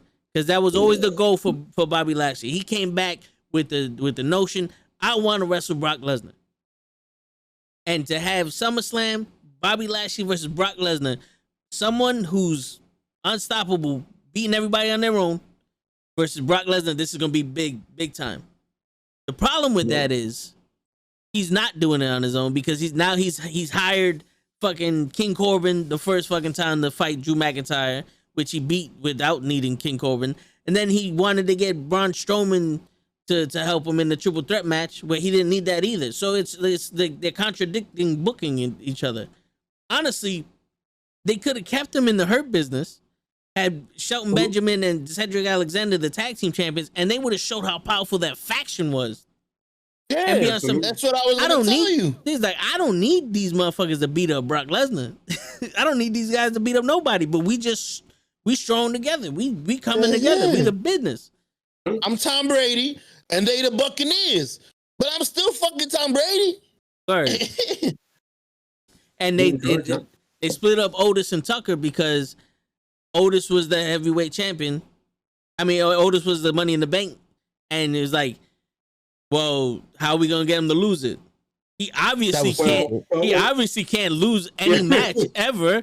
So we gotta have his tag team partner fuck him up. So that way Tucker could be healed, and we can have at least a 6 month run between Tucker and Otis.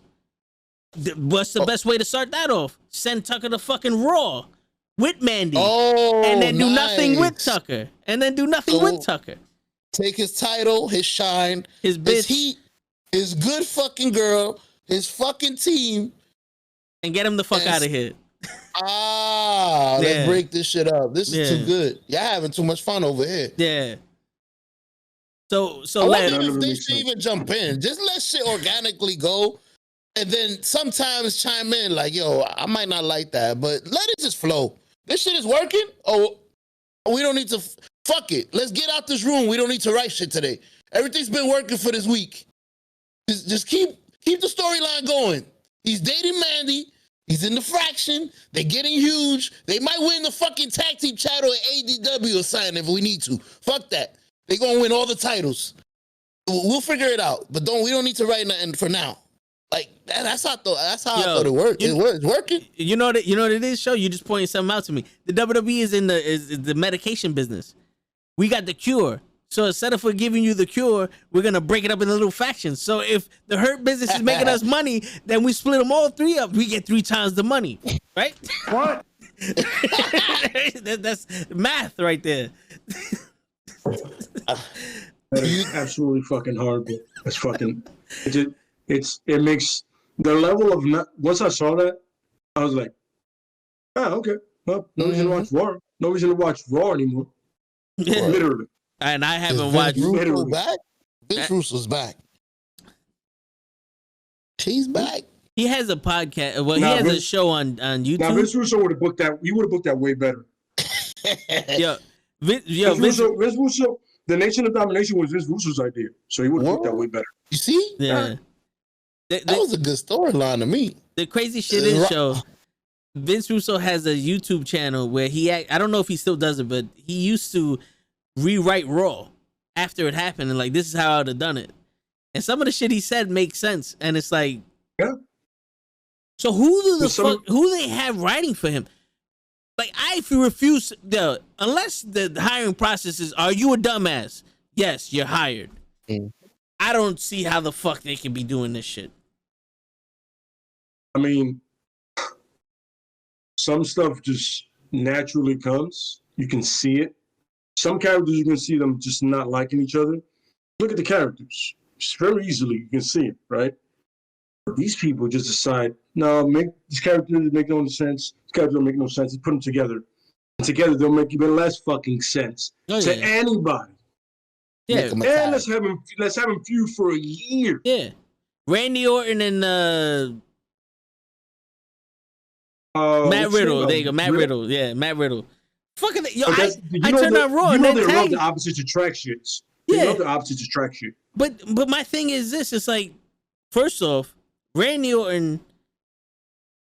He's literally a wrestling killer.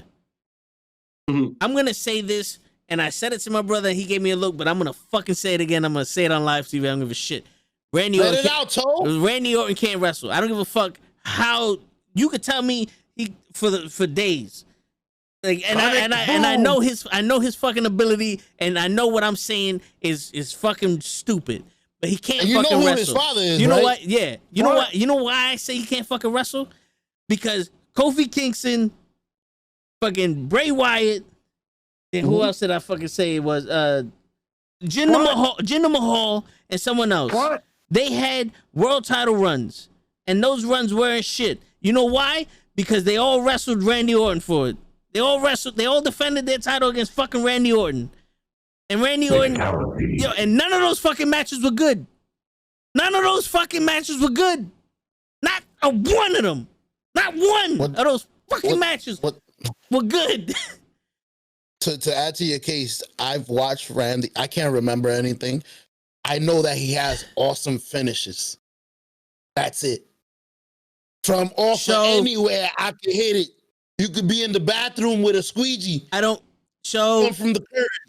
Show, that's like telling me that this motherfucker can hit home runs during batting practice. We don't need him in batting practice. He's destroying champions. He did it to Kofi. Kofi could have been a bigger fucking champion if he just let him fight someone else. He did it to Jinder Mahal. Jinder Mahal was building up steam against Shinsuke Nakamura. And then he goes and fights Randy Orton, and it's like, these are the most boring matches I've ever seen in my fucking life. I would have rather seen Jinder Mahal fucking try to hit on a young fucking kid than watch him wrestle Randy Orton. Damn. It just got Brooklyn dark. Brawler. Got really dark. I was not ready for that turn. I'm sorry. It's not a lot of Orton matches that I'm like, I want to see again. I have to agree. I can't think of an Orton match and I'm like, you know what? I gotta see that shit again. No. I want to see an Eddie match again. I want to see Shawn Michaels match again. I want to see an Undertaker match again. I want to see Triple H match again. You ruined my next question. I want to see possibly I want to see a Kurt Angle match again. Samoa Joe, Allen, Ricochet. Ever. At no point did I go, I need to see that Randy Orton match again. Seriously. You ruined my question because I was going to ask, what's your favorite Randy Orton match? But you can't remember.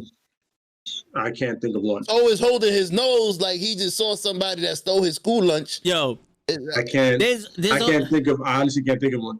There's only one wrestling match that he's in that I can't mention that I was like, all right, this one is iconic. And it's only iconic for the wrong reasons. Well, two reasons, but one of them is for the very wrong reason. He broke the Undertaker's nose. No. He won the heavyweight championship. He was the youngest champion to ever win it.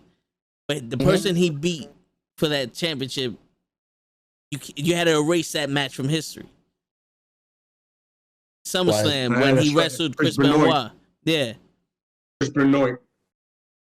He won. He beat Chris Benoit. Yeah. Oh no! Erased from the histories. Yo, I'm just gonna say it. You know what? You know what's funny? You know what match I do realize I like what I mean? It's when the Rock and Sock Connection got back together. Oh, WrestleMania? Or that shitty ass WrestleMania with Brock and Goldberg shitted on everybody. Mm-hmm. That one, yeah. I like that because it was like I like it because of the Rock and Sock Connection. Fuck Orton. But I was like, oh, it was a cool moment. You know what I'm saying? Yeah, but fun. Even that match was a little. I can't even. Like once again, I can't even. Like if I'm trying like his match with Mick Foley where he arrived. I'm like, no, I'm good. I'm all right. I love Mick Foley, but I don't need that. I don't know what he thought. I don't know what the fuck he arrived to. Arrived to this shit. Word. He got named Headlock Orton because he would headlock and just not do shit. So I'm like, yeah, go fuck yourself. And the crazy shit is, Orton has the size, the look, and the ability to be one of the greatest wrestlers to ever step foot in the ring. And the aura. It's funny because JBL said, if I was to build a wrestler from the ground up, it would look like Randy Orton. I'm like, I cannot disagree with it. Yeah. For Vince McMahon. That's exactly what he's like. He likes that kind of thing. You know what I'm saying? Mm-hmm. Like, that's the way you build them. Look like that. You know what I'm saying? To walk like that. Talk, it's my skills ain't good. But, yeah. He should have been so much better than he was. He would have put effort into it. And with his father. Imagine this. All the matches he had, I would say 90% of them, especially nowadays, he wasn't even operating at 50% of his ability. He was phoning in every single one of those matches. If he would have actually wrestled and put on an actual wrestling match with The Fiend at WrestleMania, no one would have mentioned Sasha Banks and Bianca Belair. No one would have mentioned Cesaro and Seth Rollins. No one would have mentioned Roman Reigns beating Daniel Bryan and Edge. This is where my problem. That's where my problem comes in. It's not his ability. It's what it reminds me of. I'm sorry. Go ahead, finish. It's not his ability. It's what he's fucking doing. Mm-hmm. That's all I want. That's all I wanted to say. Go ahead, like. He is the equivalent to BJ Penn in the UFC. Oh yeah. The prodigy, right? The prodigal son, right? Mm-hmm. But he never once put in the work, and BJ Penn never put in the work. That's why he got beat by GSP, Matt Hughes, guys that put in the work. These are the guys that put the work in. You know what I'm saying? They made the effort. BJ Penn was called the natural, right? Like he was naturally good. He was a prodigy. He was really good naturally. But he never put in the work. He never put in the work. That's the problem. And that was Orton's problem. Since people told him from day one that you're just naturally good, he was like, oh, I don't need to do shit. Fantastic. So he doesn't do shit, and there it is. And that's where the reputation goes from. Everybody's giving me treats because of my father. I heard about that. Oh, you Bob Orton kid? Come on, we take you under the wing. Absolutely, yeah. But that's the thing is, because everybody was telling him he was so good, so young. Nobody was like, yo, you need to work. Nobody told him that. Got a fucking soul. Listen, if he hears this, it wasn't me saying this because I saw how he attacked that guy in fucking Kuwait, I think. The reporter. Look at me in my eyes. Yeah, I tell you one thing, man. If I'm man enough to say that shit here, I'm man enough to say that shit in his face. Hey, I seen him attack a reporter. I've seen Orton throw. I've seen this Orton throw a punch. It's slow as fuck. It's the slow. Matrix. Like throw a real punch. You just do the fucking. That's a Spider-Man one that's shit. Why you wrestle. That's why you wrestle, right? I get it. I caught it on the way back. That's why you went AWOL in the Marines. You should. Damn, son. Dang, Orton. But moving along from that. Yeah. Let's book of questions because I need to get rid of some of it. I got 4 pages. As y'all talking, I'm just writing. How about I throw a couple out and y'all let me know which one y'all want to talk? Wait, you want to do like some rapid fire? Yeah, we can do some rapid fire. Rapid fire? All right, let me slow it down. First question: people that have been fired, who would you want to see come back? Samoa Joe. AEW. AEW. I mean, who would you want to see in AEW? I see in AEW. Samoa. Yeah, Samoa Joe. Samoa. Right away. Samoa Joe. Right away. CM Punk. Okay. No. I don't want to see CM Punk anywhere right now. Yeah. Ryback. No. Ryback in TNA. He'll fit TNA. Ryback would be good in TNA. Okay. Yeah, TNA. Yeah, I can see that. If they hypothetically, Kevin Lee, of course, Kevin Lee, would you want to see him in AEW to shine? Keith Lee. Sorry. Keith Lee. Would you want AEW? See him somewhere else and let him shine? AEW or New Japan? AEW or New Japan? I feel like New Japan more because he would win one of the cups. I would say that also. I would say Keith Lee would benefit more from New Japan.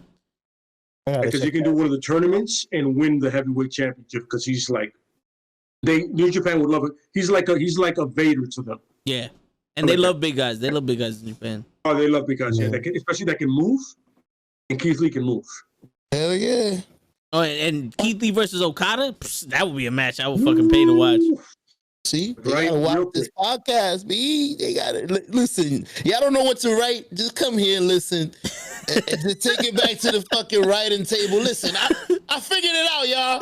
I want to raise. Just use it as your own fucking thing if you want. You know something, man? As long as we get better wrestling out of this shit, I don't care. Exactly. I don't give a shit. Like, yo, they using our shit. Which one of y'all stealing our shit? But don't tell nobody, fam. I'll give you 50,000, please. Fuck it, I'll take it. I just made the company blow. All right, moving on. Let me see. Where we was talking about recently, Roman Reigns. Do you think the leukemia was real? Yes. This is when he finally got over. It's something that he's had before. You know, it's a progressive thing, so it's legit. It's an unfortunate positive. Basically. It's unfortunate. Yeah, absolutely correct. Yeah, you know what I'm saying. Yeah. Okay. I think that time away helped him.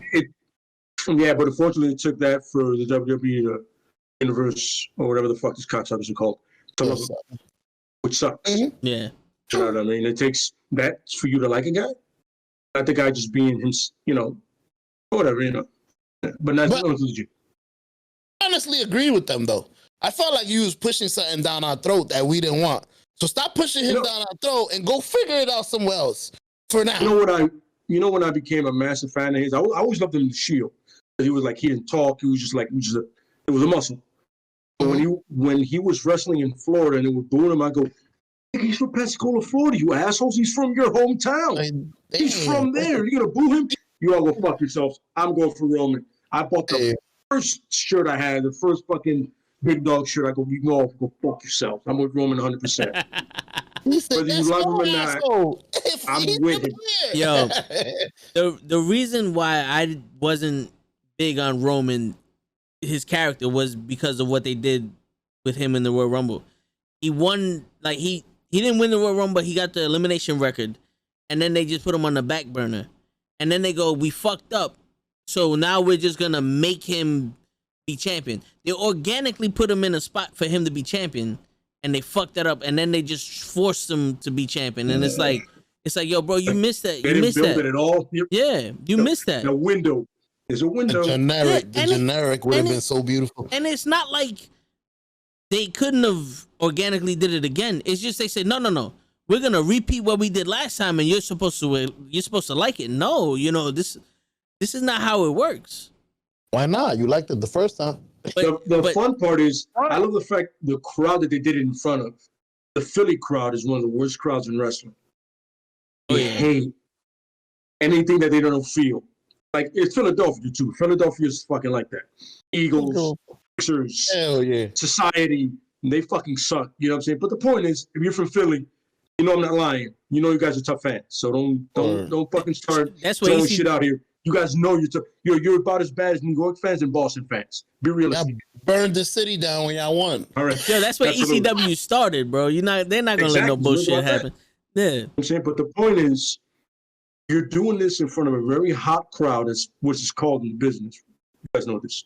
A hot crowd, and you're gonna force this on a hot crowd. It's not gonna end well. The number of boos that went over that shit was fucking next. I'm sorry to cut you off. It's the next level. I remember watching that shit live, and I'm like, wow, I haven't heard boos like this since I've seen a heel win a title. Yeah, that was it. But the face won the title. You're like, wait, this. Oh, won the Rumble. You're like, wait, time out. Brings back. Damn, that's loud. And I got boys of mine that are not wrestling fans that are like, yo, that was a loud boo. I was like, he's the face, dude. He's like the good guy. Yeah. And the thing is, they never let off the gas. He beat the Undertaker at WrestleMania, and people hated that shit. Like, he won the title, people hated that shit. He defended the title. I'm not gonna lie to you. One thing, after he beat the Undertaker and he came out on Raw and all he said was "my yard now," that was dope. It was. I'll give him that. When he came out, he goes, "It's my yard now," and then he just dropped the mic and walked out. What do you need to do? Yeah. Let horse guys do horse shit. He's a big dude. Horse guys don't need to be on the mic for too long. Like, yo, you want some? Yes or no? Drop the mic. Let's do this. Why is his promo more than 2 minutes? I don't give a fuck what he thinks. Put him in that ring, let him throw some niggas around, and they call it a day. To be honest with you, I don't know why good guys are having promos. Good guys should not have promos. Because back in the day, it should be a heel thing. Yeah, back in the day, people had promos because they had to sell the match or whatever the case may be. But it was clear, I'm a good guy, you're a bad guy. The bad guy said something, and the good guy was motivational to the crowd to get him on his side. That was the promo of the good guy. There's no more. Yeah. Should I? Yeah. Should I accept the challenge? Yeah. So simple. Nowadays, the heel and baby face are so dynamic now. There's no more pandering to the crowd to get them on your side. So the heel should be the one responsible for bringing the heat to the match, where Paul Heyman is a mastermind at that shit. Why is a good guy gonna convince you to tune in? It's like I don't need him to. Yeah, it's like, yo, I need the asshole to tell me, yo, why do I need to see? I need the asshole to convince. I need to look. I need to watch TV to watch the asshole get his ass whooped. Yes. And the thing back in reason to hate you. Yes, the thing back in the day show was Hulk Hogan, Bobby the Brain Heenan, and the Heenan family was genius. But they always cut the promo, "We're gonna kill Hulkamania," and Hulk Hogan never said anything about Bobby the Brain Heenan and Andre the Giant. What he said was, "I'm gonna put all the Hulkamaniacs on my back, and we're gonna swim across this ocean, and we're gonna prevail from the threat that's being upon us right there." And Hulk Hogan and Hulkamania is immortal. That was the good guys promo. The Ultimate Warrior, we're in a cockpit and we're going down this. It was nothing to do with each other. It was the bad guy, I'm coming to get you, sucker, and the good guy was, I need you guys to have my back when I go face this guy. I go fuck him up. Now it's the bad guy is, I'm better than you, and the good guy is, no, I'm better than you. It's like what? You were supposed to prove that in the match. Nah, verbal. This ain't no rap battle. Yeah, it's like listen, and then a lot of the guys aren't good at it. Mostly the good guys. So you're like, it's tough, man. How about you just shut the fuck up and wrestle? Yeah. Like my favorite thing was like, when a bad guy would talk, and then the good guy would just right away. Yeah. Or the bad guy would do it, like spike him with the mic and be like, yo, let's go. We'll just throw him down. I didn't come here to watch you talk. I came here to watch you fight. See, we into two different aspects of wrestling. No, but if the good guy was gonna talk, it was to get sympathy for the match. It was like, because if you're gonna relate it to right now, Ricochet, his promos against Sheamus are, I stole his hat and I stole his thing and it made me feel like Ernest Cat the Miller and blah blah blah blah blah. It's like, okay, yeah, but what does it have to do with anything? Yeah, you did that to him, but you just literally lost two nights back to back to Sheamus. So now you have nothing else to say. There's no other reason for me to watch this fucking match. And then what? Next week we're gonna have a third match, and then you might beat him. Like, okay, I'm not excited about this shit no more. If you lost a good match on the pay-per-view, that was you open challenge. You came in, you put up a good front, you lost the match, you was like, fuck, you know what, whatever. The next week, Sheamus talks his shit, blah, blah, blah. And then you challenge him, nah, bro, I'm not giving you another match. And then the week after that, Sheamus talking his shit, and you come down, you ask for another match, nothing. You hit him, you take his shit, you take his hat and his thing, and you make fun of him to antagonize Sheamus to fight you. Now, that's 3 weeks already went by, no match. But you build up now anticipation for a rematch. And maybe this one's non-title. And Ricochet beat you non-title. And now that leads into another pay-per-view. Now I want the title. Now we got a title match. You see me beat you before. Put the title on the line. You see how the storyline became organic and they didn't have to wrestle each other every fucking match? Every fucking week? And it flowed so seamlessly. And I didn't change nothing but the fact that they didn't wrestle. So simple. I was like, it's ridiculously simple. The formula didn't need to change from the 80s, 90s, and now. It didn't. Oh shit! I just sounded like a record thing, like one of those commercials in the 80s, 90s, and now. No, but it's a simple. I just realized it's nothing like that. The infomercial. So yeah, right there it is. It's simple. You know what I'm saying? But it's like music CD. Like a jock jams, right? But yeah. Right. So simple. It's one of those things where like you don't have to wrestle each other all the time to build tension and animosity. No. Like I said, wrestlers are very sensitive apparently, and they get their feelings hurt when somebody says something about it. And when they get physically hurt. Like, oh, you sound like a bitch. Oh, I gotta fight you. No, I don't. You just said I sound like a bitch. I still got the title. You gotta come get me. Yo, when you say some shit like that, there it is. Yo, now imagine this, because here goes another example. Apollo Crews and Big E Langston, before Apollo Crews turned to a bad guy, they were literally wrestling each other every week. And then Big E was like, yo, I'm not giving you no more title shots. And then Apollo Crews turned into a bad guy and forced him to give him a title shot. Now imagine this, show. Imagine if Apollo Crews challenged Big E for the title. And it was just a man versus man match. Big E wins. And then Apollo Crews like, shit, I lost, whatever. I want a rematch. And Big E goes, no. You had your shot. It's time for somebody else to go. Big E Apollo Crews, he beats this opponent. He beats another opponent. He goes, yo, dude, I'm beating all the guys that should be, wrestling you, blah, blah, blah. I should get a rematch. No, bro, I already gave you your shot. And then Big E's fighting some no-name dude. And Apollo Crews like, really?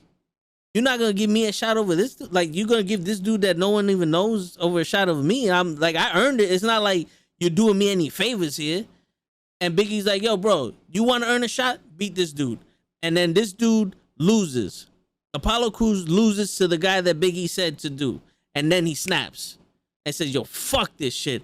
I'm no longer asking for a title shot. And he fucks up Big E and does what he did to Big E, and now he gets a title shot because now it's personal. Now it's like, yo, bro, I did what I needed to do to get this title shot, and and I still can't get one. Fuck this. The system don't work for me. And then he turns into that bad guy that I'm Nigerian royalty. You don't treat me like this shit. I forgot who I was because I was trying to appease y'all motherfuckers. You see how that storyline becomes even stronger now? And they only wrestled once. They only wrestled once. In that scenario, do they still have that African drum match? Whatever the fuck that was. Yes, but this is how you would play the African drum match. You would literally have Nigerians with drums beating it to the match.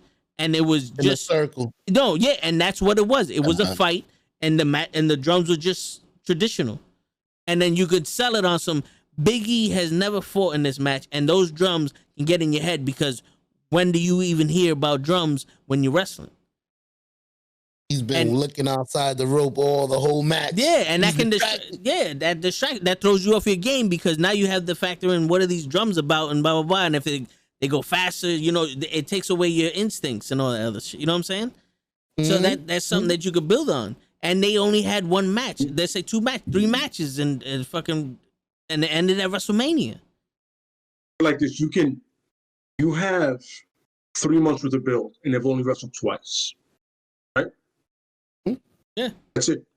But most of it is just building up to that match. They haven't wrestled 75,000 fucking times. The builders, they've wrestled twice, and most of it is just, listen, man. I tried it your way, bro, and I tried it your way, and I tried it your way. Fuck all of this. This is my way. Yeah. And ultimately, that's how a lot of it goes. Like, yo, listen, man. I tried to play with the system. It didn't work for me. Like he said, I have to go my way. It's always going to work, right? And then, like, you realize that you're this person who you, from your history on, you realize I need to stop being this person. I need to be this person. Or you just stop giving a fuck about everything. And like, yo, listen, man, either I get what I want or I start fucking everybody's shit up. Like when guys used to hold shows hostage, like, yo, listen, until I get a title shot, I'm going to sit in this ring. Whoever comes out here, I'm going to fuck them up. Nobody's coming out to the ring. Whoever comes down to this ring to have a match, I'm going to drop them, roll them out, bring the next one. The show doesn't move until I get a title shot. That'll be dope. 8 wrestlers on the floor.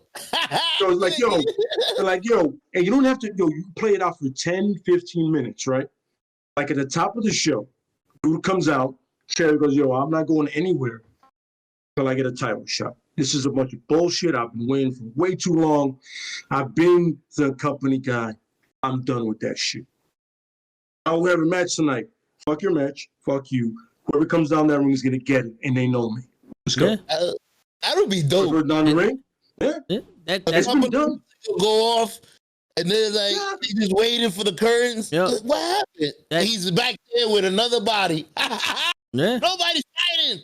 Yo, whoever you, that's after that guy rolls out, whoever he's gonna face, I suggest you don't come out here. But if you do, same thing. He's gonna be right here. And he's gonna have a whole crowd. Being in the ring, you have the advantage of the guy coming to the ring. So you're just waiting there. So I'm like, well, come on. Let's go. You're next, Chief. Bring it on. I'm waiting in Gorilla. It is so simple. And yo, waiting in the ring for the next person. Like, yo, until I get a shot or if somebody gives me anything that's according to a shot, the show's going nowhere.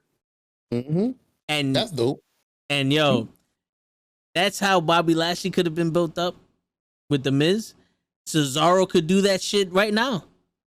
Cesaro could do that shit right now. Getting shine. I see him going. Isn't he going for the title or against the big dog? He lost. He lost his match.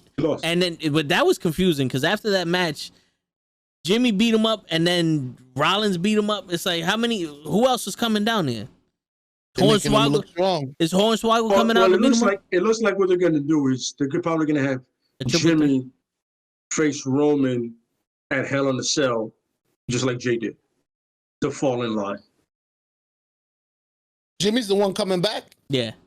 Jimmy's the one that came back. That he has a shirt that says "Nobody's bitch." Okay. He's gonna run against the machine. You could tell.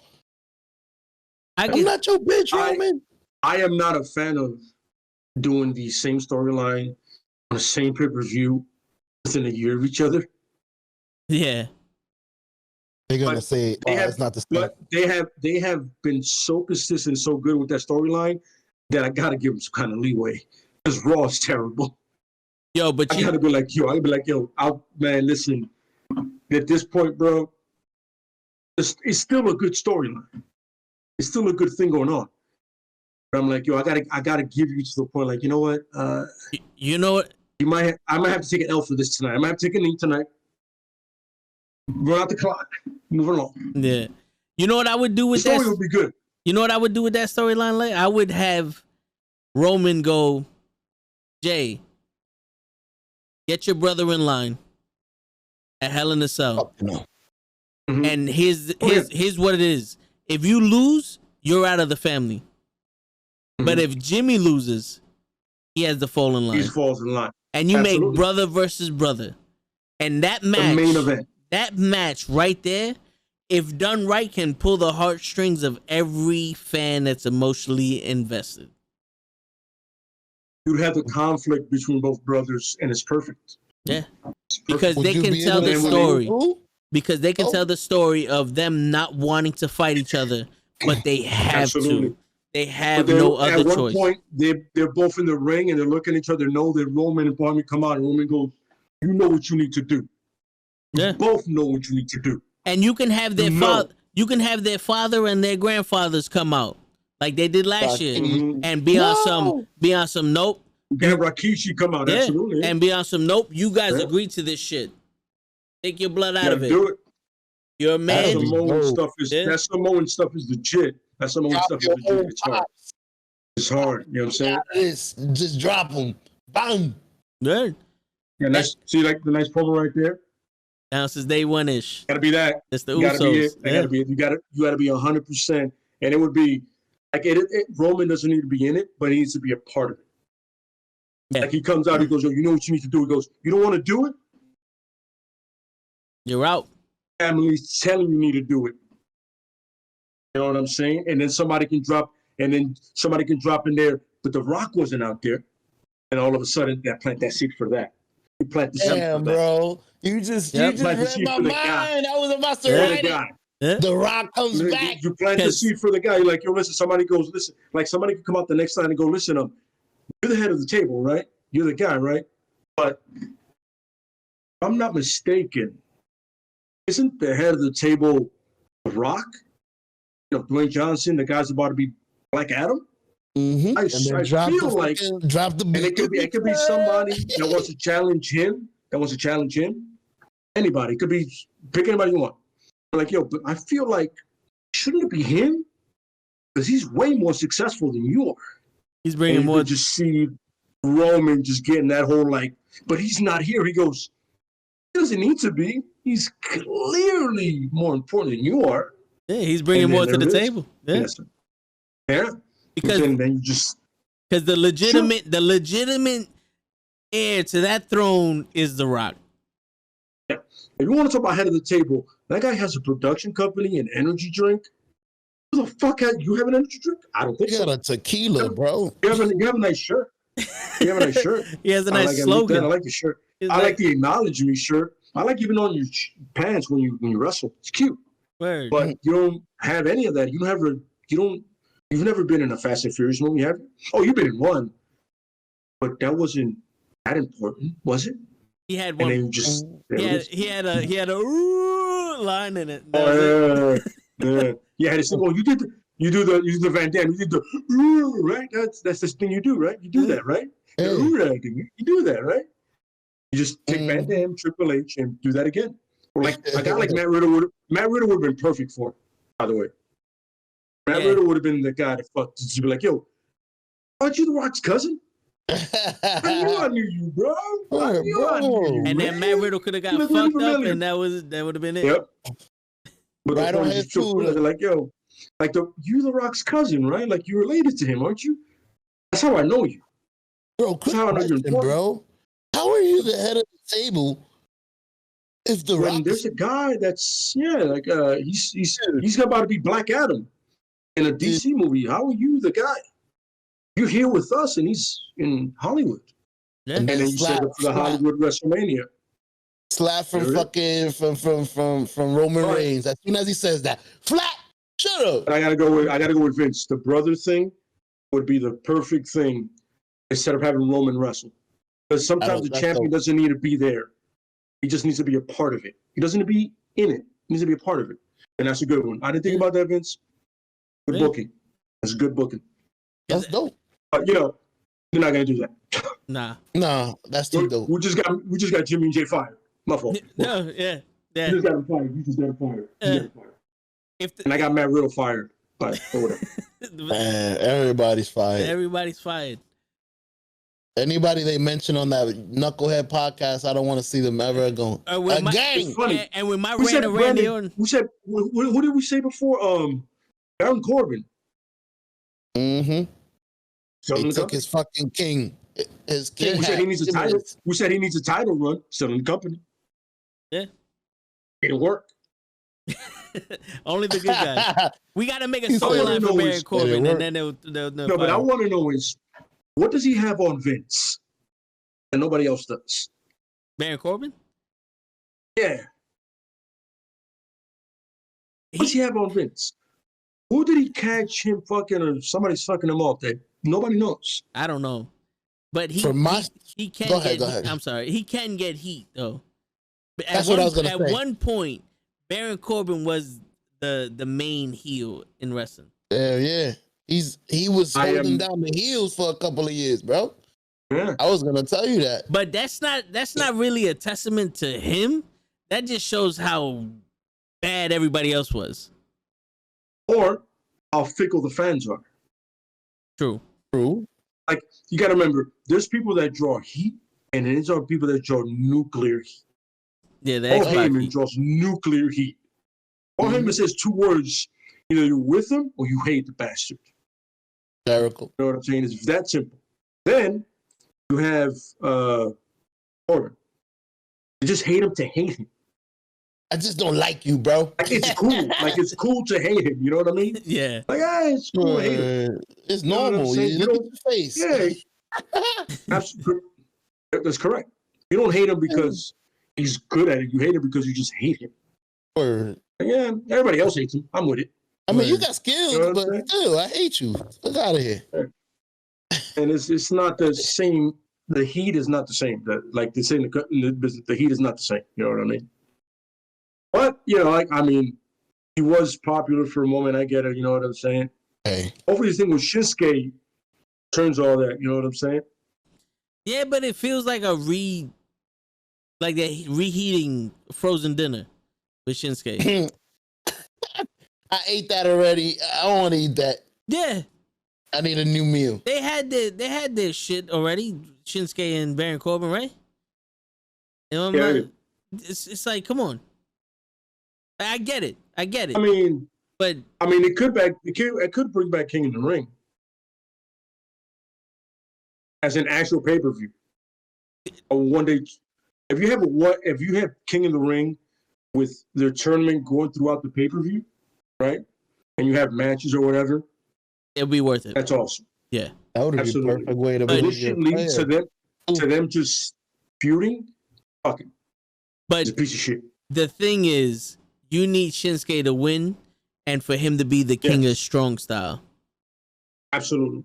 Come back as the king of strong style, not this artist shit. Absolutely. Yeah, the king of strong style. That's it. You know what I'm saying? Like he's Kinshasa-ing everybody in the faces.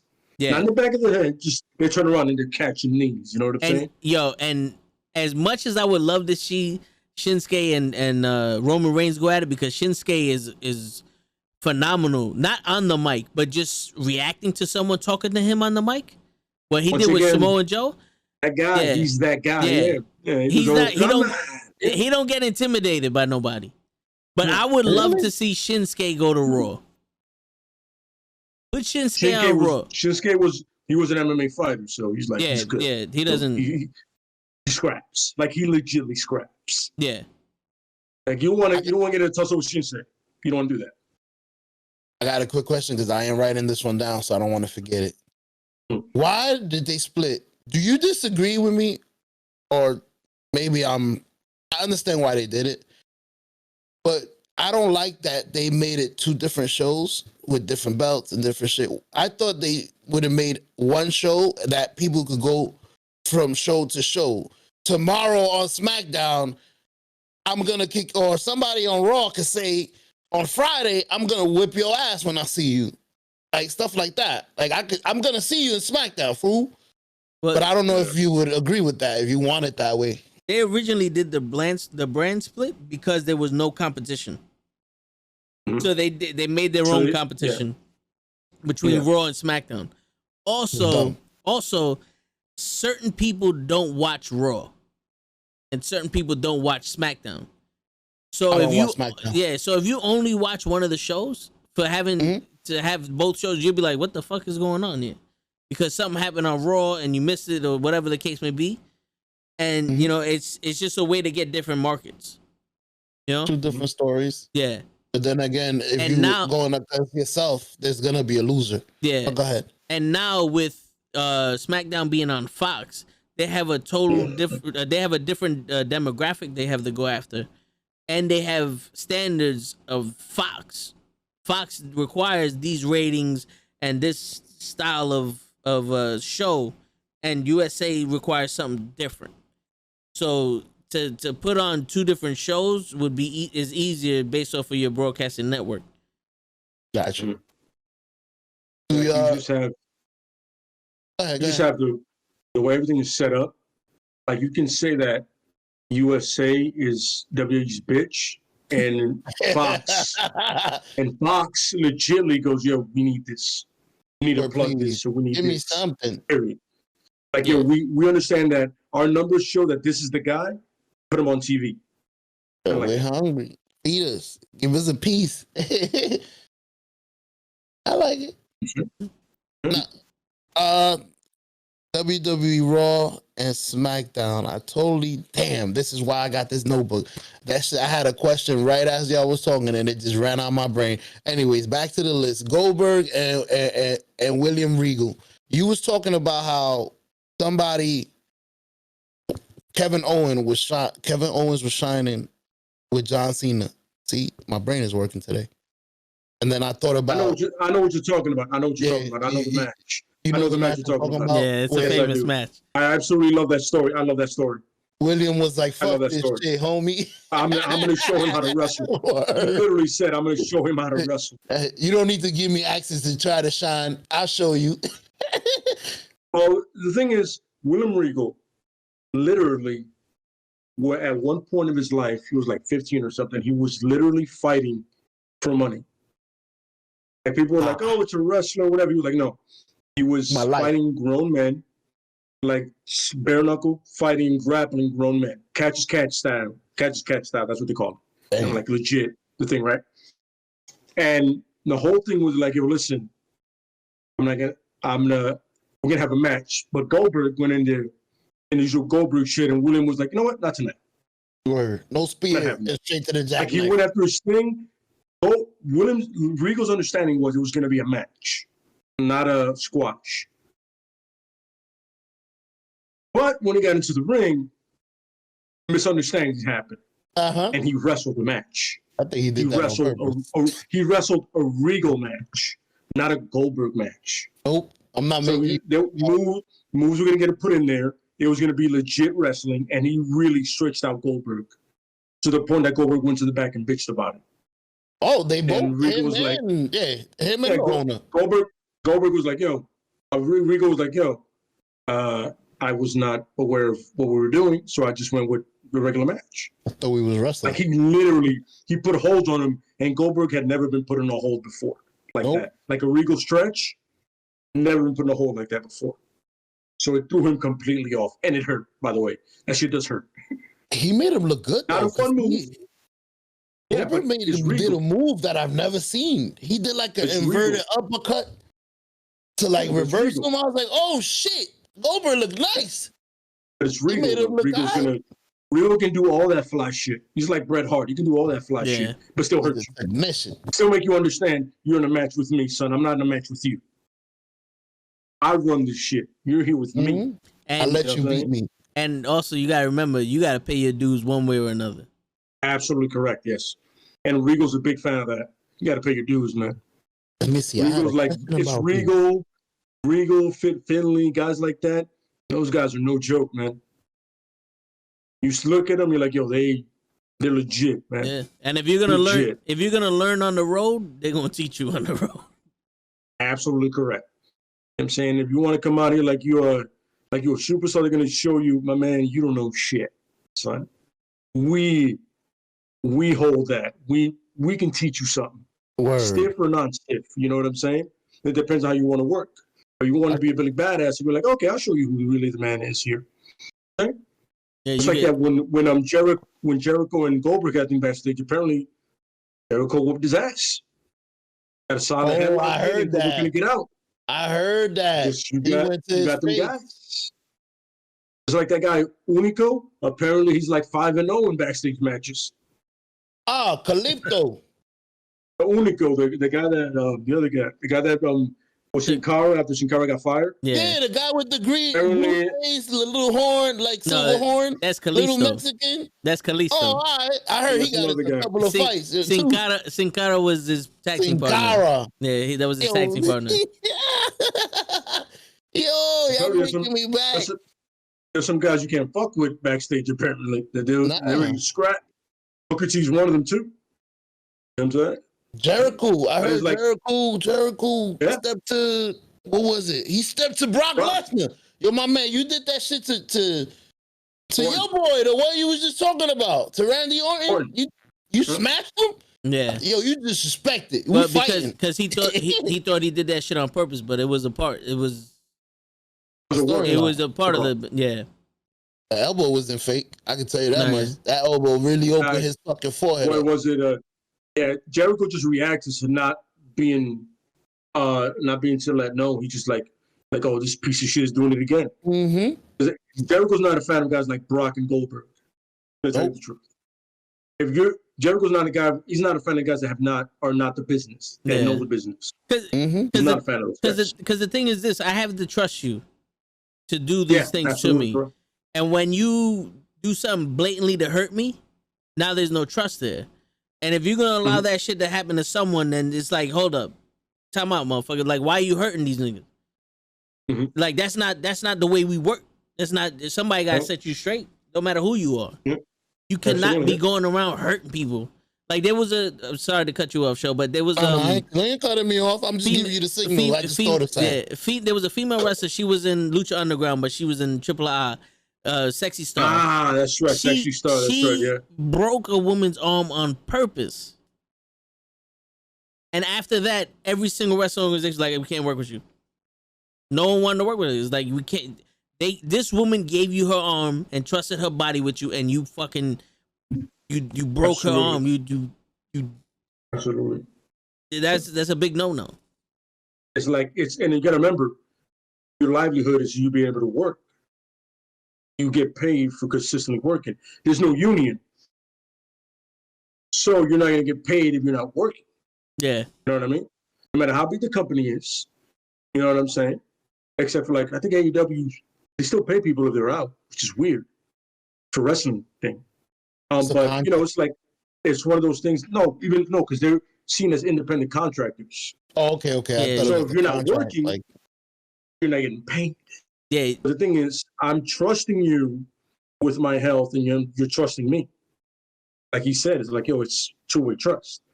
If you're gonna blatantly break my arm, I can't work. I'm done. There's a problem. Yeah, and that's the thing. That's the Jericho thing. Like, listen, you're gonna actually cut somebody open. What the fuck was that about? But nobody told Jericho that it's a work. That it's like they planned it. By the way, if I'm going to get elbowed, I want half of Brock's money. Elbows suck. I've been hit by plenty of them. They fucking suck. I want half of Brock's money. It's a fucking brick. That elbow is a brick. Cut the skin, yeah. Cut the skin, yeah. That's a fucking brick. A sharp. Yeah, but it has to be the sharp bone. Yeah, Jericho just reacted like any wrestler would. But a wrestler that's like a leader. He's like, yo, what the fuck, man? I mean, he's like, yo, nobody reacted. He's like, oh, I'm gonna react. I'm gonna do what I do. You know what I'm saying? It just gave me another fucking question.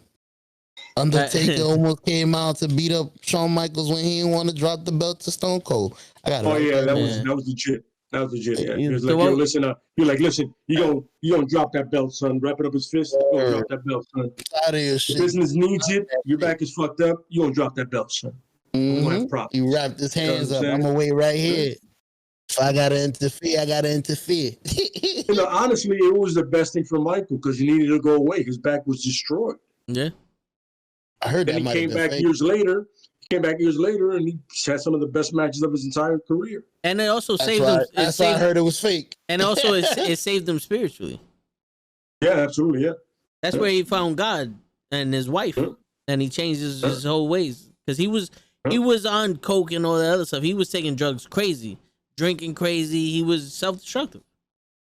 He was doing the 80s and 90s lifestyle that they were all doing. That's where a lot of guys were dropping at 30.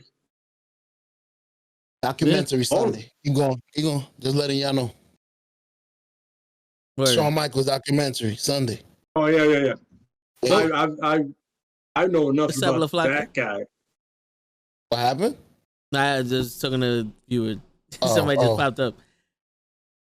I know enough about that guy that I don't even see a documentary about Shawn Michaels. Listen, y'all do.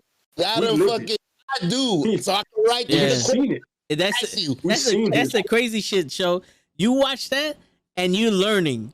Me and Lay watch that and it's nostalgia. It's just straight up nostalgia. You reminded me. Yeah. But what was your question, Show? You had another question. Y'all was talking about you hurt me, you get a receipt, you gotta suffer for that. And I was just quickly trying to interject. What was Owen Hart's receipt for breaking the man's neck? The baby's face neck. I heard Stone Cold still is rest in peace, because he can't really defend himself now. But Stone Cold to this day says he hasn't gotten an apology for that. But he ain't getting no receipt.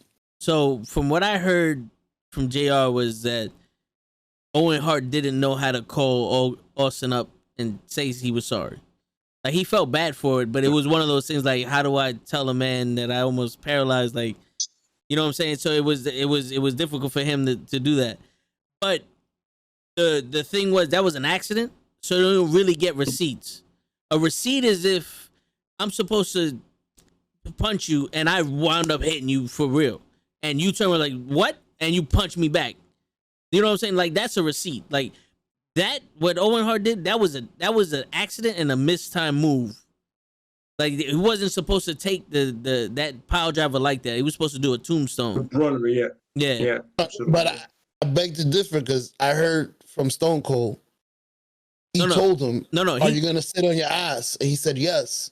He said, don't do that. Yeah, no, that's what I'm saying. He's not supposed to do that move that way. That's what I meant by that. He was supposed to do it like a tombstone pile driver. Mm-hmm. Which he wasn't even supposed to use, because that's another man's special.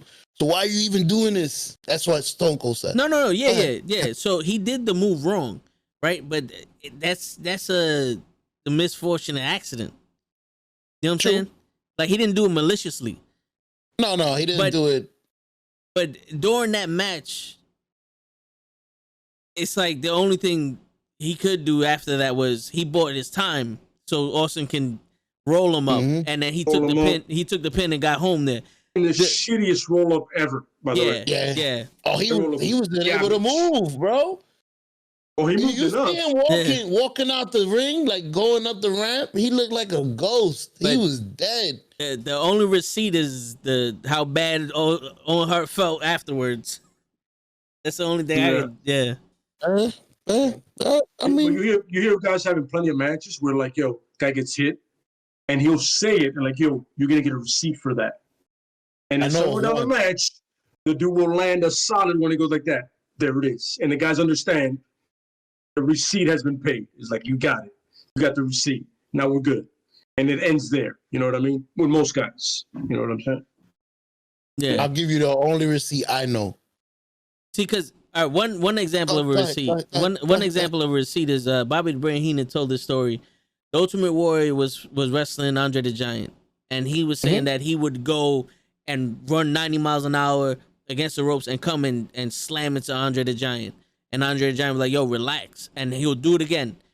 And it's like, boom, he slams into Andre the Giant. And Andre's like, yo, slam him the fuck down. And the third time he went to do it, Andre stuck his fist out and he ran right into Andre's fist, the Ultimate Warrior, and almost knocked him out. And then while he's on the ground, Andre goes up and was like, you gonna relax now? Maybe. Yeah. So I hope so. So that's a receipt right there for you. That's a receipt. Absolutely. That's one of my favorite ones. Yeah. Yeah. The one receipt I remember hearing about, which I think it was funny as shit, right? It was it's funny. It sucks because it's Michaels, right? Mm-hmm. And it's Michaels versus Stone Cold, right? Like a house show, right? Like they're building a thing, and Michaels lets loose when Stone Cold goes, yo, listen, I was stiff. I'm gonna slide. And again, he goes, yo, that was it. There's a receipt coming. He waited until I asked into the match right before the stunner, and he hit him with a solid elbow to the chin. Like, all of a sudden, then the stunner and all that, you know what I'm saying? He gets to the back, Michael goes, yo, you waited a long time for that receipt. He goes, well, I told you it was coming, though. Or you forgot? I forgot? I told you. So you forgot about it? I don't forget. I told you it was coming, bro. They're like, yo, just because our match was 15 minutes doesn't mean it wasn't coming. You know what I'm saying? You got yours early. I got mine when I got mine. Yeah. At the best moment. Yes, sir. Yeah. Those are always, it's always fun to hear the receipt stories, you know what I'm saying? And at the end, they go back like, yo, either that shit was real quick or it took mad long. It's never like, or in between. It's like, yo, man, that was fast, or shit, that was towards the end, bro. You took a minute. Well, you started it, son. Here we are. Oh, yeah, man. The one I have is a distant receipt. Because I heard it from the guy that received it. Because I watched the documentary. Mm. Your guy, it's crazy. Your guy keeps coming out. Your favorite guy, Randy Orton. He said in the first couple of matches that he ever had, his job was to come into the ring and he was supposed to interrupt The Undertaker and hit him with a chair. Mm-hmm. And he slipped and he hit The Undertaker with the top part of the chair and not the bottom and broke his fucking nose. Bang! So he said, when we get to the back, I'm like, yo, I'm sorry, I missed. He said The Undertaker licked the blood off his lip and said, don't worry about it, kid. Got a receipt coming. All right. He said, about 6 months later, our little thing was getting heated, blah, blah, blah. We was in the match. And he had me kneel down with a chair, and he looks me in the eyes. He says, it's time for that receipt. And he said he went first time ever. Bang! And that's the first time I actually ever heard about a receipt during that whole interview. He was like, yo, he went off of me with that chair. He said, you owe me. And this is it. And he said he waited 6 months. And he reminded him, yo, remember that receipt? It's right now. Taker waited for a chair spot and said, oh, here we go. Yep. Oh, yeah. Yep. This is it. This is it. Professional. He's a professional. Back then, it was going to be a chair spot, and all the times where you're like, oh, shit. Mm-hmm. And here we go. And it sounded like a shotgun to his face. You just said, I want to came over and said, bang. Home run. El Cabang. You can tell certain chair shots, depending on the timing, like, yo, you're about to get something coming to you, bro. Like like most of the back, the ones in the back, it's not that bad. The bigger guys, but when you see the head one and you see the guy just go, oh yeah, like you see him just go, It's about to happen. Oh yeah, It's about to go down. All of Mick Foley's chair shots was like that. The ones he Mick Foley received. Mick Foley it wasn't a receipt. He's just a psycho. That's what I was gonna say. The one he was receiving. Mick Foley. I can't think of one person that actually said Mick Foley got a receipt from me. That wasn't Mick Foley's a nice guy. He's just also very dedicated and a fucking psycho. He'll tell you, yo, hit me hard. yeah, knock yourself out. But you think all those death matches in New Japan, the chair shot ain't shit. And I don't have fucking barbed wire stuck in me. You know what, chair shot, I'm good. Oh yeah. Yo, I'm saying I'll take that. I remember watching a match with Randy Orton and Mick Foley, and Randy Orton was like, I remember the Randy Orton match. You suck. Yeah, you did it. You're a fucking liar. You suck, bro. Bro, I only remember this because of what I'm about to say. Randy Orton's punching him, and Mick Foley's like, "Fucking hit me," and you see Orton like actually punching him. No receipt there. They're actually punching Mick Foley, and Mick Foley's like, hello, come on. It's like, make it real. Yeah. And that reminded me of when like Sabu fought Terry Funk. It's because, you know, they had their barbed wire match and Sabu tore his bicep and Terry Funk still wrestling. He's like, yo, fuck your bicep. And Sabu just turned around out of nowhere and just started wailing on Terry Funk, like, motherfucker. And then bicep. Yeah, and then he taped his bicep up. Like he got electric tape, taped it up, and then finished the match. That's a gangster. That's a classic. Yeah, Sabu was a gangster. It's different. Oh, by the way, throwing it out there, rest in peace, New Jack. Oh yeah. He's a gangster. Yeah. Oh my goodness. Yeah. Bro. To New Jack. Always fun. His matches were never wrestling matches. Those are fights. There was never an arm drag or like a clothesline. You can't see it. New Jack. New Jack. Yeah. That was the epitome of not giving a fuck in wrestling. That's what I was gonna say. That's why he's on the list. I heard he was. He was as. I mean, if you got booked in a match with New Jack, you know two things are gonna happen. Someone was gonna bleed, and there was gonna be not one fucking wrestling move. Oh yeah. No wrestling. That was the only match. It was not gonna be a Bret Hart classic or Eddie Guerrero special. No. Or Shawn Michaels showcasing. It's gonna be very violent. Yeah, it's gonna be a cheese grater to your forehead. Staples in your eyes. Yeah. And he gonna throw you off a balcony. A pizza roller. Yeah. It's all happening. He gonna stick galore. Remember he used to do the bowling ball in your nuts. Oh yeah. Stapler.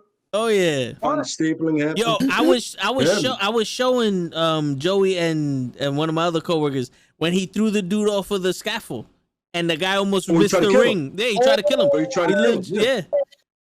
On purpose. He literally he tried to murder him. He tried to murder somebody. And the guy skinned the table and bounced off the rope and came back and all he did was I think dislocated his shoulder or some shit.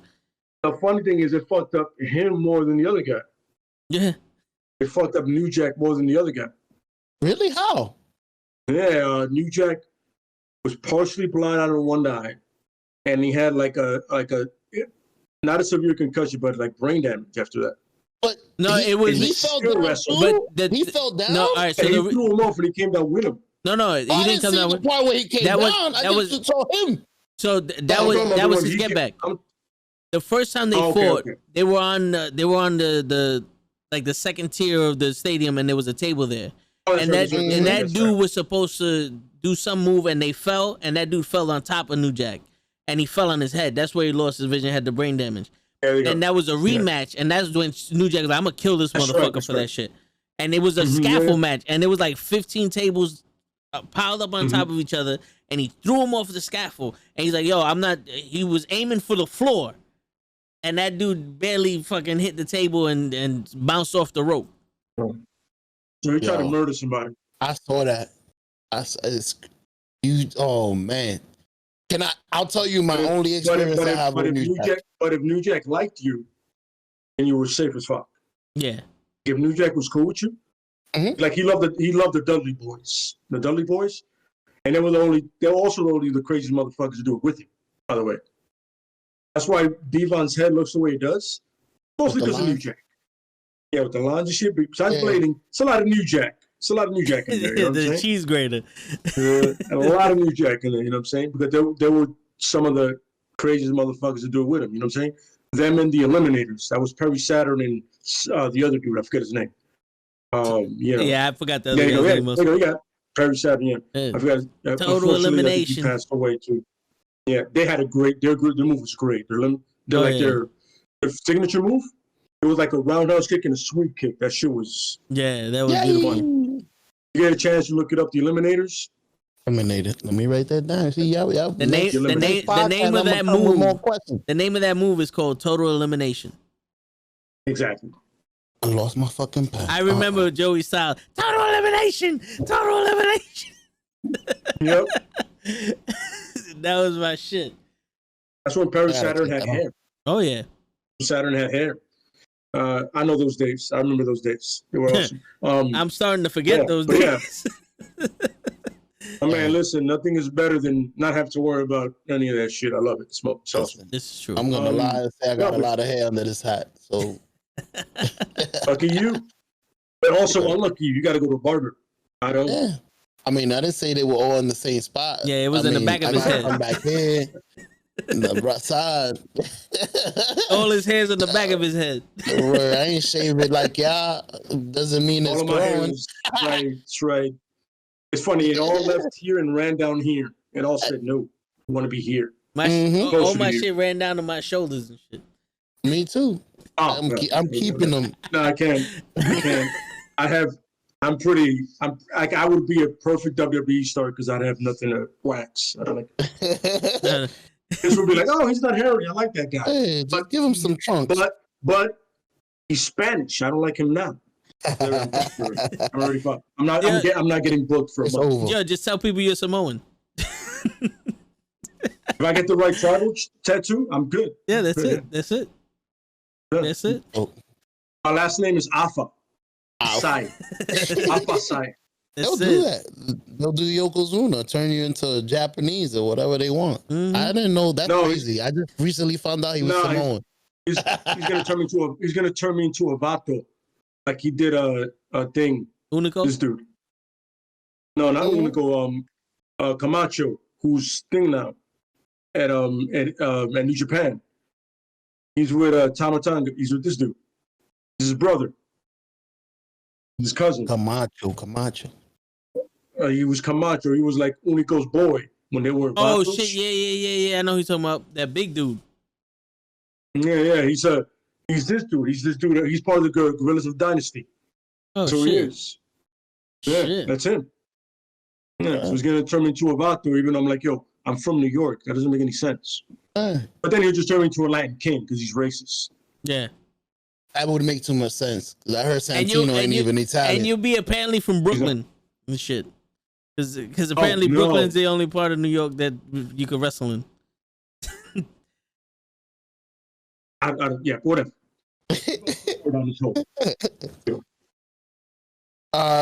Before I change the subject, New Jack City, the only match I watched, and it was recently when I was doing research for this pod, they had, I don't know if it was Paul, I don't remember if it was Paul Heyman, it was ECW, they had this guy, it was his first match, they had him in the ring, the announcer goes up to him, he's like, yo, I'm so excited to be here. He's like, yeah, did they tell you who you fighting? Nah, who I'm fighting? And then the music cut in.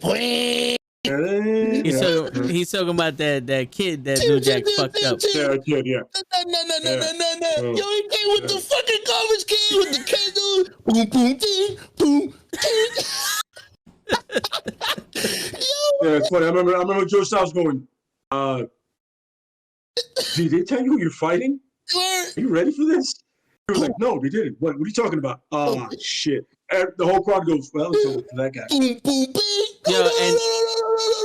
Yo, the crazy shit was, that was a kid, bro.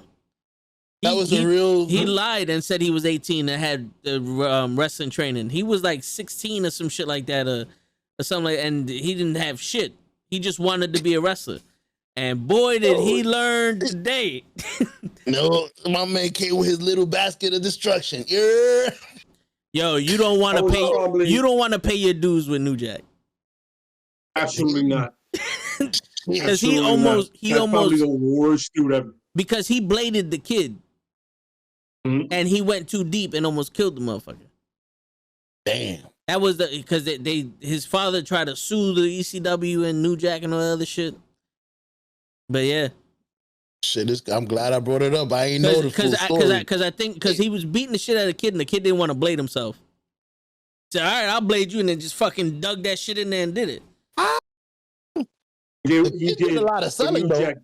He did what New Jack does. No, he wasn't selling shit. That was real.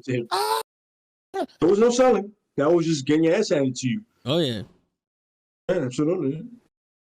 By the way, that was a really fucked up thing they did to that kid. They're like, wait, you don't know you're wrestling? He was so innocent. Yeah, I'm happy. I'm like, my man, is Mike awesome back there? I'd rather take a powerbomb through a table than this shit. Yeah, right? Powerbomb me outside the ring through a table. Is that blue back there? He might not even hit the table at that point. Anybody but this guy. Yeah. I'll take the suplex. Yeah, Paul Heyman on Talking Smack said it the best. Yeah, man. He was a gangster. Absolutely. And yo, it wasn't too many gangsters out there as gangsters New Jack. Absolutely. And the ironic part is him running around New York City doing that shit. His word. It was perfect. And in that time, in the 90s, in that time, it was absolutely perfect for him. Made perfect sense. It was New York at its finest, baby. This is what we do. Bring your garbage can with you. Absolutely. And some weapons and fuck a young kid up and almost kill him. There it is. It's life. He did lie, though, so he brought it on himself. But even if he didn't lie, he would have killed somebody of age. He still would have killed them. Yeah. But that other dude would agree to blade. That's true. Somebody younger, somebody professional would have known. I need you to sell for me. You sell for me, or I'm gonna make you sell. Pick one. Yo, he came out there like, yo, hey. Yo, one of my boys, Matt Awesome. He's a wrestler. He just started a couple years ago. I knew him from high school. I follow him on Instagram. His name is Matt Awesome. He was telling me a story. He showed me a video. He actually got kendo sticked by the Sandman. And this is the first time he's getting hit with a kendo stick. And I think it was Two Coast Scorpio that volunteered Matt Awesome to beat kendo stick. And he went up to Two Coast Scorpio. If you don't know who that is, it's Flash Funk. By the way, show. He was like, yo, like I never did that before. Like, what do I gotta expect? Like, how's he gonna do? He's like, don't worry about it. I'm gonna make sure he takes care of you. And I saw it. And he got hit in the back. And I asked him, I said, how was it? And my man turned around and said, it was fucking amazing, bro. I got kendo stick by the Sandman. I was proud for him. I'm proud of this motherfucker. But that kid that got bladed by New Jack? Nah. That wasn't a report. That's not how it's done. Granted, I heard the candlesticks are fake. They hollowed out wood. No. They're made from bamboo. So those things cut you. They're not fake. They're actual candlesticks. But fake. I meant like light. Well, the thing is, it's bamboo splinters. That's what makes them dangerous. So when they open up, they catch your skin and they rip it apart. You know what I'm saying? Those are training swords and shit. What makes them dangerous is the fact that they splinter. Okay. I thought it was the material because it sounded weird. That clack. Hey man, they hurt, bro. It hurt. Yeah. Don't trust me. Don't do it. I'm not gonna tell you to voluntarily do it. They hurt. Don't do it. Why they don't try to make? That's a quick question. Why they don't try to make it real thumbtacks? I understand the aesthetic look, but you can't cut the tips or something, make it look a little fake. Make it look literal. It's harder to doing get two things. You're dropping somebody that's probably over 220 pounds on it. That thing is gonna go nowhere but in. That's why I mean, cut the tip. The only place it's going. Even if you do, even a blunt tip is gonna go in with the force coming down. Yeah. It's simple physics. It's simple physics. And the thing show is that a sharp object going into you quickly isn't gonna hurt as much as a blunt one going. You know what I'm saying? Because that thumbtack is meant to pierce, so it's gonna pierce you, and you're probably not even gonna feel it. But if they cut the tip off, you got a flat surface going into you. That's a bigger hole. That's more surface area that's going into you. That's worse. And that's something that's not gonna close as easy. Yeah. It's just gonna be as open as possible. You know what I'm saying? I wouldn't take it. I'm good. Thumbtacks. Oh shit. I saw one on Big Foley's eyelid or right here. But he used to that used to be the perfect look for him. When something weird went on with him and he gave you that sideways 1 tooth, with the blood running down, with the thumbtacks on the eye, he always caught that perfect picture.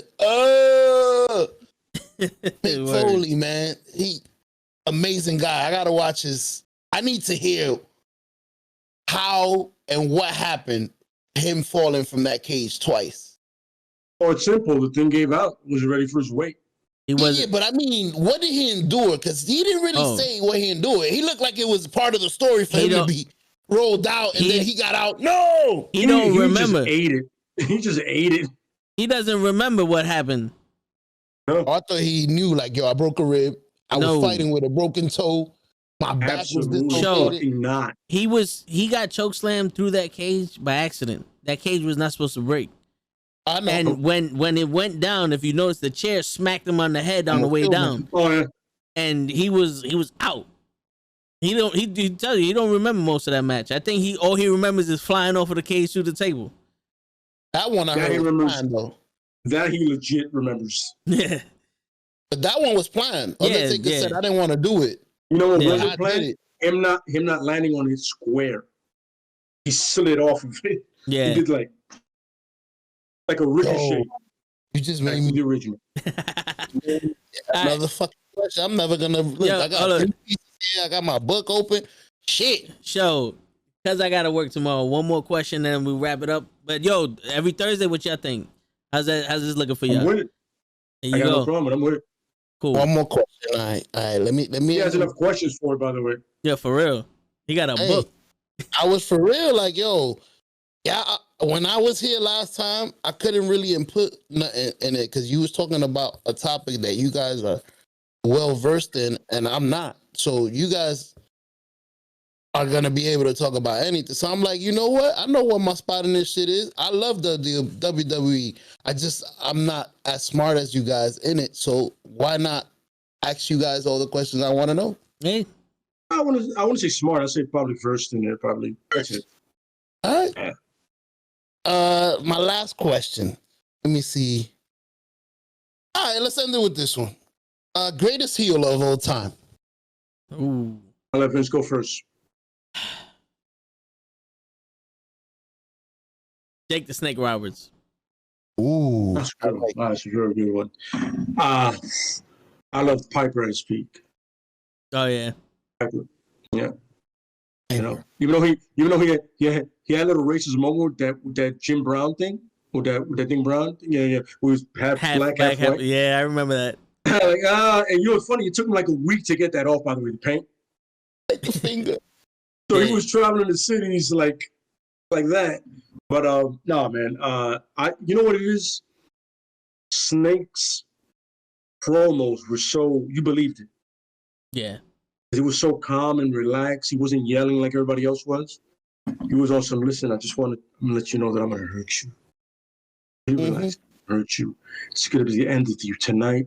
Damien is gonna roll all over you. Then Piper is as loud as it gets, brash and bombastic, but you know, yeah, I would have to say between both of those, I would have been possibly one of the greatest heel tag teams of all time. Oh yeah. Imagine their promos together. Oh yeah. A missed opportunity if you ever imagine, like you can imagine, you started either way, it could end either way, and you're like, yo, I feel like they're gonna fuck anybody up, no matter who it is. Mega Powers, Legion of Doom, they're going down, son. And neither one of them was the biggest guy, but they both worked really well and they can go. You know what I mean? And Piper was a legit boxer, by the way. A lot of people know that. Not too many people know that. Yeah, he was Golden Gloves. And it was Golden Gloves. And Mr. T was at one point, he got scared during the WrestleMania thing. Oh, yeah. Like, yo, I thought he was going to shoot on me. Like, he was going to do it legit. Word. I was like, yo, I'm afraid to work with him. Because he said, like, yo, I don't want to work with a movie star. Yeah. But you could I tell want to work with professionals. You can tell during that boxing match, Piper knew what he was doing, and Mr. T really didn't. Absolutely, yeah. Piper had better cardio than Mr. T in that. Well, yeah. That's from experience, you know what I'm saying? But like he says, Jake got Piper. So, you know, I mean, nobody loses with those two. You? Me? I'll pick, I have a Macho Man when he was bad. I like, I don't know why. I like somebody that, I'm trying to think, because I remember people that would like, there used to be people that used to go to the crowd and just do this for no reason. I can't remember who was that. Everywhere $1 Million Man used to do shit like that. Ravishing was also that way. Those are two. Psycho. I used to love. Psycho Sid used to do shit like that. I slapped the shit out of you. Yo, I used to love when they used to do that. Razor Ramon used to do sign. Give me this shit. Razor Ramon used to do shit. Yeah. Razor was always awesome. But the problem is Razor was so big, you would understand the fear. Yeah. He was like 6'9", 280. You're like, yeah, that's a big dude, son. Yeah. If you forget him, if people remember him next to Kevin Nash, and forget how big the guy was. It was the same height, or he was taller? No, Kevin Nash was 7 foot. Kevin Nash was taller, he was 7 feet, but Razor was 6'9", 280, almost 300 on something. Like, you know, like, that's a very big man. Right. And he murdered a man, by the way, in self-defense. Yeah. He took a gun from a guy and he shot him. Yeah. That's for another time. Yeah. You know what? I'm going to write that down because that's going to be last week. Write that down because that leads into a lot of stuff. Before you leave, I got a perfect last question because I know I slew that person, but this is better. What would you suggest the WWE needs to do to fix their product? I'll shoot it to Vince again because it should be fun. That would be the last question. That's perfect to end on. To fix their product, what they need to do? Yeah, because you know, it seems like y'all understand what they're doing wrong and you understand what storylines would actually take off. So what do you think they need to do? And I'm pretty sure they're not going to take your advice because anything you say, they're going to do the opposite. Okay. So I'm going under the assumption they have competent writers. That's bold. They hired us. Yeah, bold. So this is what I'm going to say. Because what you have is enough talent to supplement 3 hours of Raw and 2 hours of SmackDown. And also a 3 or 4 hour pay-per-view. So what I would have is a section of writers that do championship material, the champions, and then another set of writers that do stories and filler matches. Now, the best thing about wrestling back in the day was you had your main event match, you had your Intercontinental match, and then you had all the other matches that needed to happen because of a story. The way you fix wrestling is you fix the stories. And if you have independent people writing stories for wrestlers, and you go, listen, my guy is Ricochet, and this is the way I want to portray him. Who's willing to let me portray this guy with him? All right, so Cedric Alex, not even Cedric Alex, let's say Sheamus, right? All right, cool. So the guy who's doing the championship runs are now gonna combine with Ricochet, and they go, all right, so here goes the story that I want to portray. Now the main thing that happens is we're only gonna tell you this is what we want you to. This is the story we want to show. So now we get Ricochet and we get Sheamus, and we go, yo, Sheamus and Ricochet, how do you want to tell this story? Because the input from the wrestlers would be more important than the input from a story writer. because they're the ones telling the story. Absolutely. Because, Show, think about this. If I were to tell you, Show, I want you to open up the podcast with a lot of energy, you can take that and run with it. Do it your style. But if I said, Show, I want you to open up the podcast and say suffering succotash, you're going to be like, what? It's going to be a tongue twister for you. It's funny that you said that. That's happened to us before. Where you're like, yo, throw that fucking script away. Every time you trying to do something scripted, it sounds corny. Yeah. Just let it flow. Because absolutely, what happens, what's showing now is there's no leadership in the WWE. And when all you need to do is, by giving leadership, is showing these guys this is the direction I want you to go, take it there. Mm-hmm. And when that happens, you have a story, and these guys tell you how they want to tell the story as wrestlers, and now the announcers are able to verbally tell the story while they're wrestling. Because there's nothing worse than watching a match that's good and listening to some bullshit in your ear that has nothing to do with what you're watching. That's how they killed the absolutely Divas. Correct. That's how they killed the Divas Revolution. When you're watching two divas put it on a decent match and you're hearing them talk about, I'm just throwing words out there, Slim Jims and fucking the Weeknd performing at the Super Bowl, why am I going to give a shit about this match? The people who are supposed to tell me about this match don't give a shit about this match. Mm-hmm. So if I would announce us too. So if I was going to fix the WWE, I would have concrete stories that don't get changed the last minute, input from the wrestlers on how to tell the stories, and then congruency with the announcers. I would pretty much go with that, but my whole thing is it has to be a lot of understanding that you have to bring up new guys, and you have to make sure that these characters are developed. Make sure these guys aren't coming in bland baby faces or bland heels. Like, oh, I just hate the world. Why? Why do you hate the world? What has the world done to you? Why do you want to save the world? Why are you so happy? Why is life good for you?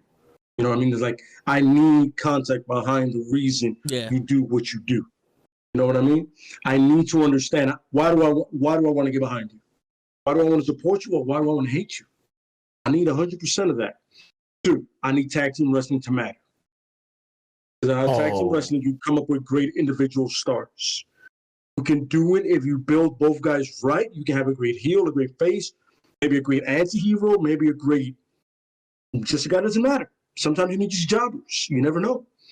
But tag team wrestling, Marty Jannetty, exactly. You need, maybe not so much Marty. I need somebody. Yeah, that's what I'm saying. A little bit of it. But the point is, made it. I need tag teams to matter, because you need those belts to supplement things happening. Mid-card, you need the mid-card. Mid-card has always been tag teams, and like IC and the United States Championship. God, I hate that title right now. You know what I'm saying? You need it. It looks funny, right? Even too. Go ahead. You need that, right? But also, you need to bring up is the smaller guys. Smaller guys have always been the cornerstone of pushing everybody else, but also being better themselves. This man hates smaller guys, but yet he admits that not hiring AJ Styles years ago was his biggest mistake. Mm-hmm. Help me out here. Focus here. And you have those guys on your roster. You have those guys on your roster right now. You have your Ricochets and Berto Del Rios. You know what I'm saying? You have the guys on 205 Live. You have the guys on NXT right now. Adam Cole is considered a small guy, right? And he's the closest you have to Shawn Michaels right now. Yeah. Period. You know what I'm saying? So what you need to do is figure out a way, NXT, bring them up, right? Storylines, as Vince said, tag team wrestling to be established, and IC title on SmackDown and the United States Championship on Raw, catapulting you to the shot at the title. Period. They have to have, the secondary titles have to matter. I can't just hold that title. I lose it, then I get lost in the card. I'm done. Nobody knows about me. I'm done. Ricochet had it. Nothing happened. Sheamus has it. He should challenge the next person. He loses that, I had that title. Now I go up instead of going down. Got the IC title, I go up instead of going down. Very simple. Not to interrupt you. I remember when Macho used to look better with the IC title. Like, yo, is he the world champion? He walks around like he the world champion. And the IC title was everything. Yeah. And the IC title was always a workhorse title. He defended every night. I remember Chris Benoit did it for a long time. He would defend it every Raw and every SmackDown. Every night, he would defend it. Face or heel, you know what I'm saying? Now, as a heel, you can do the whole, you have to earn your spot. And as a face, you're like, yo, listen, on some John Cena opens, the open challenge, right? I want to give that man no credit. That was a good angle. You know what I'm saying? I'll defend it every night against anybody. NXT, you name it, cruiserweights, doesn't fucking matter. I got it. But the point is, make that secondary title. That's my most important thing. Make that matter. Tag team, secondary titles. Make them matter. Make me want to win that. So when I win it, I can challenge the champion. Very simple. It's not left. That's all I need. Yeah, exactly. And I at one point I can have this title and still challenge you to that title and hold both. At one point, that was the goal, to be the double champ. You know what I'm saying? But just make them matter. And to go off of what Lay's saying, if you look at our generation now that's wrestling, The Miz, Dolph Ziggler, Cody Rhodes, and other wrestlers, their favorite championship was the Intercontinental Championship. Absolutely correct. Yes, absolutely. There's no great intercontinental champions nowadays. That's what I'm saying. None of the big dogs, like the big dog and all those big people should have been IC champions to bring give that status to that title. They were at one point, but it didn't hold the prestige that it once did. You know what I mean? Like the prestige of it was, once you get that title, the next step is a championship shot. Whether you had it or not, your next program, as they will call it, is a championship shot. Unless you said no to it. That's what Piper did. Piper said no to it. Piper said, yo, I don't want a championship. Fuck that shit. Because at one point I'm going to lose to Hogan, and he didn't want to lose to Hogan. He didn't want to drop to Hogan. I get it. Because Hogan, in his eyes, was an inferior wrestler. And once again, going back to Vince said, and we all say pride and ego. You know what I mean? But the point is, we have to get to the point where the U.S. Championship, I ain't seen it. Any kind of championship, they're the stepping stone to be the next guy, to challenge the guy. Whether you win or lose, you're the next guy. You know what I mean? And the tag team championships can build your future stars. Because right now, with the Street Profits, Montez Ford is clearly the Shawn Michaels of that tag team. Oh, yeah. Without a doubt.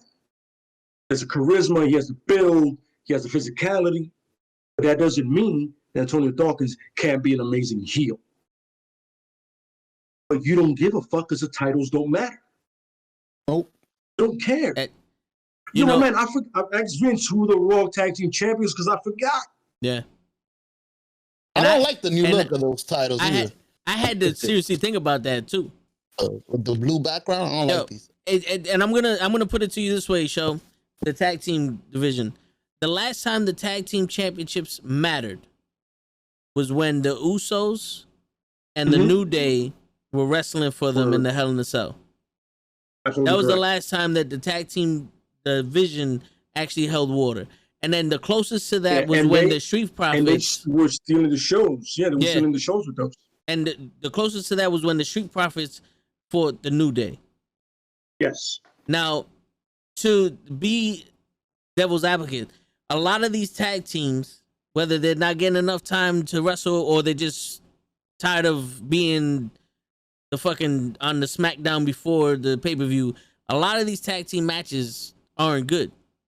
Ray and Dominic versus the Dirty Dogs. That match was good. That match was okay. It's 2-on-1 handicap match, but the minute Dominic came out, it was like, all right, this is ridiculous. But it's like these matches for these titles have to hold water. They have to make it seem like these two guys are trying to really win this championship. Absolutely correct. Yes, absolutely correct. That's what I'm saying. There has to be merit to all the titles. Yeah. These are guys. These are the guys that going out there and hand an ass all the time. Yeah. Just to win the titles. You know what I'm saying? They scrapping for the IC title, the United States champion. Like, yo, listen, like the best of 5 series is the perfect thing I can do for that. I want this title so bad that I'm going to wrestle you 7 fucking times until I get that title. Because I know that'll lead me to the promised land. Mm-hmm. This is the workhorse title for now. Then all of a sudden, I'm going for the big dog. Okay? And it all comes back. Yeah. And also they have to stop these fucking 7,000 fucking rematches. Absolutely correct. Because when you wrestle each other so many fucking times for the title, it don't matter if you lose. No, it doesn't. It devalues everything about those matches in the meetings.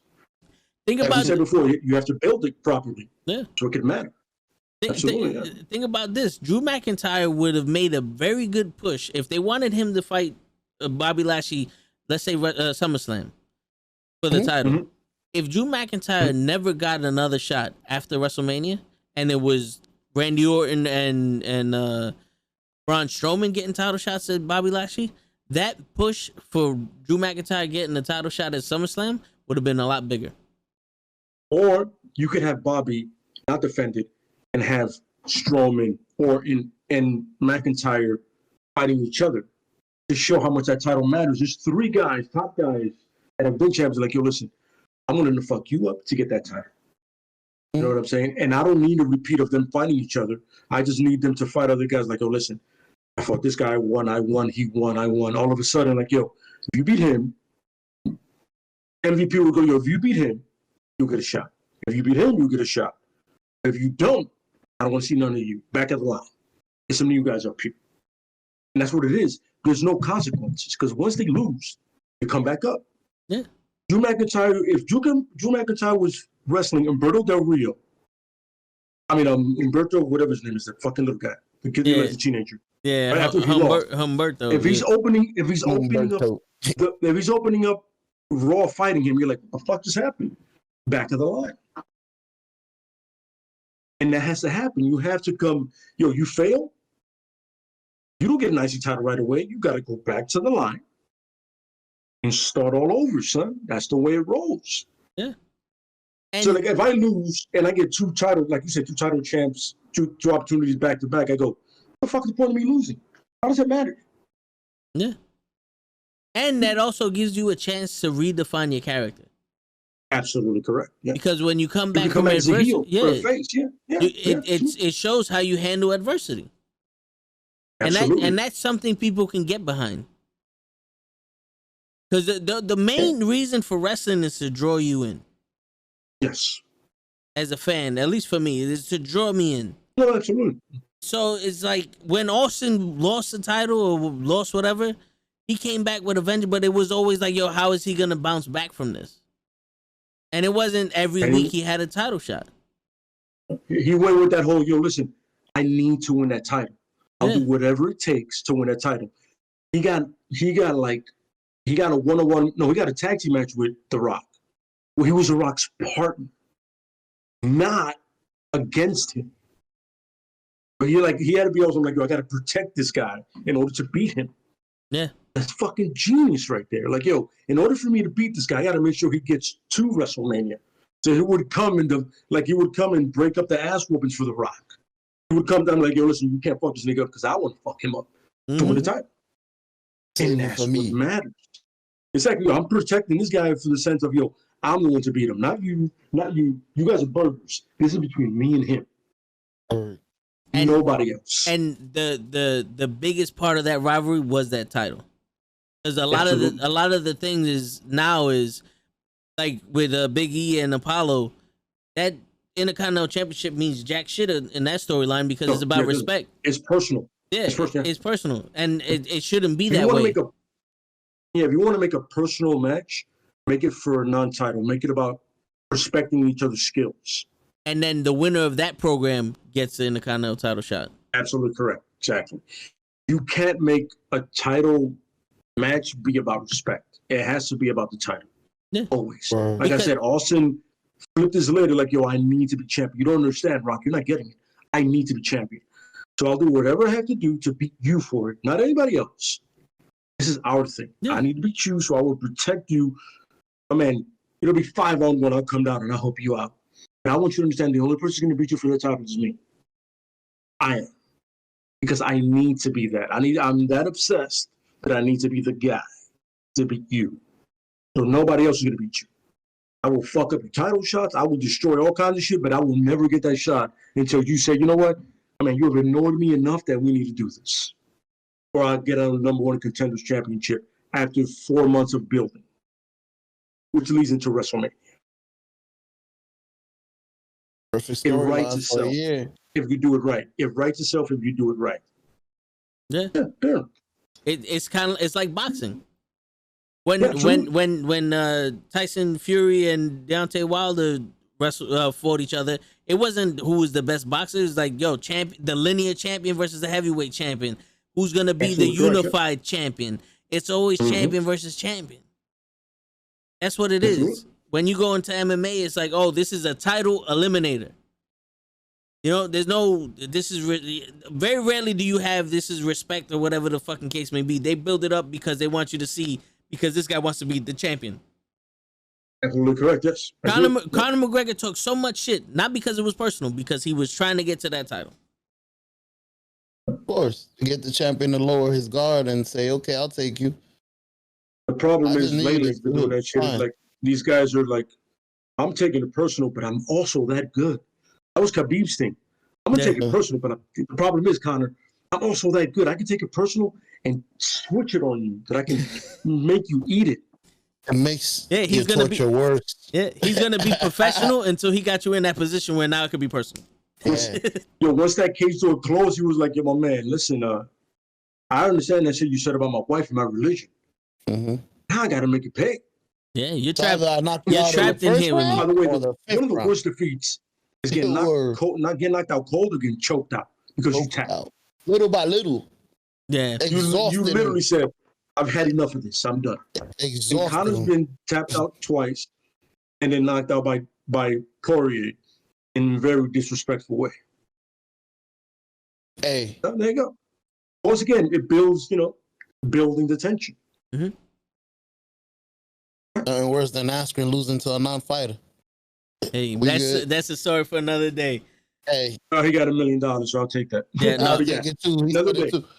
I hear that. $1 million for 12 seconds. Another day. All right, yo. Because I got you. You're giving me too many questions. Close it up. Yeah, get all your questions written down, and then next week we'll be here. You know what you could do? Close the show up, and in the end, leave me the space, and I'm gonna give you the questions for next week. Some questions. All right, cool. Yo, guys, it's your friendly neighborhood knuckleheads signing out. Is wrestle. What we gonna call the wrestling part of this podcast? The show learns. You know what it is? Show wrestling. Just trying to get all that knowledge in. That's it. Show wrestling. Just trying to get that knowledge in, and I'm with it. To kill a mockingbird, to teach a show. There you go. Lay wrestling school. Word. And that's the bottom line, because Lay said so. Correct. Good night, everybody. What? I'll be easy. Yeah, be easy. Yo, questions for next week, bro. As you gonna put the finish and all that. You said U.S. Championship. You hate that. I wanted to know the U.S. champ or the hardcore champ. Which one would you keep?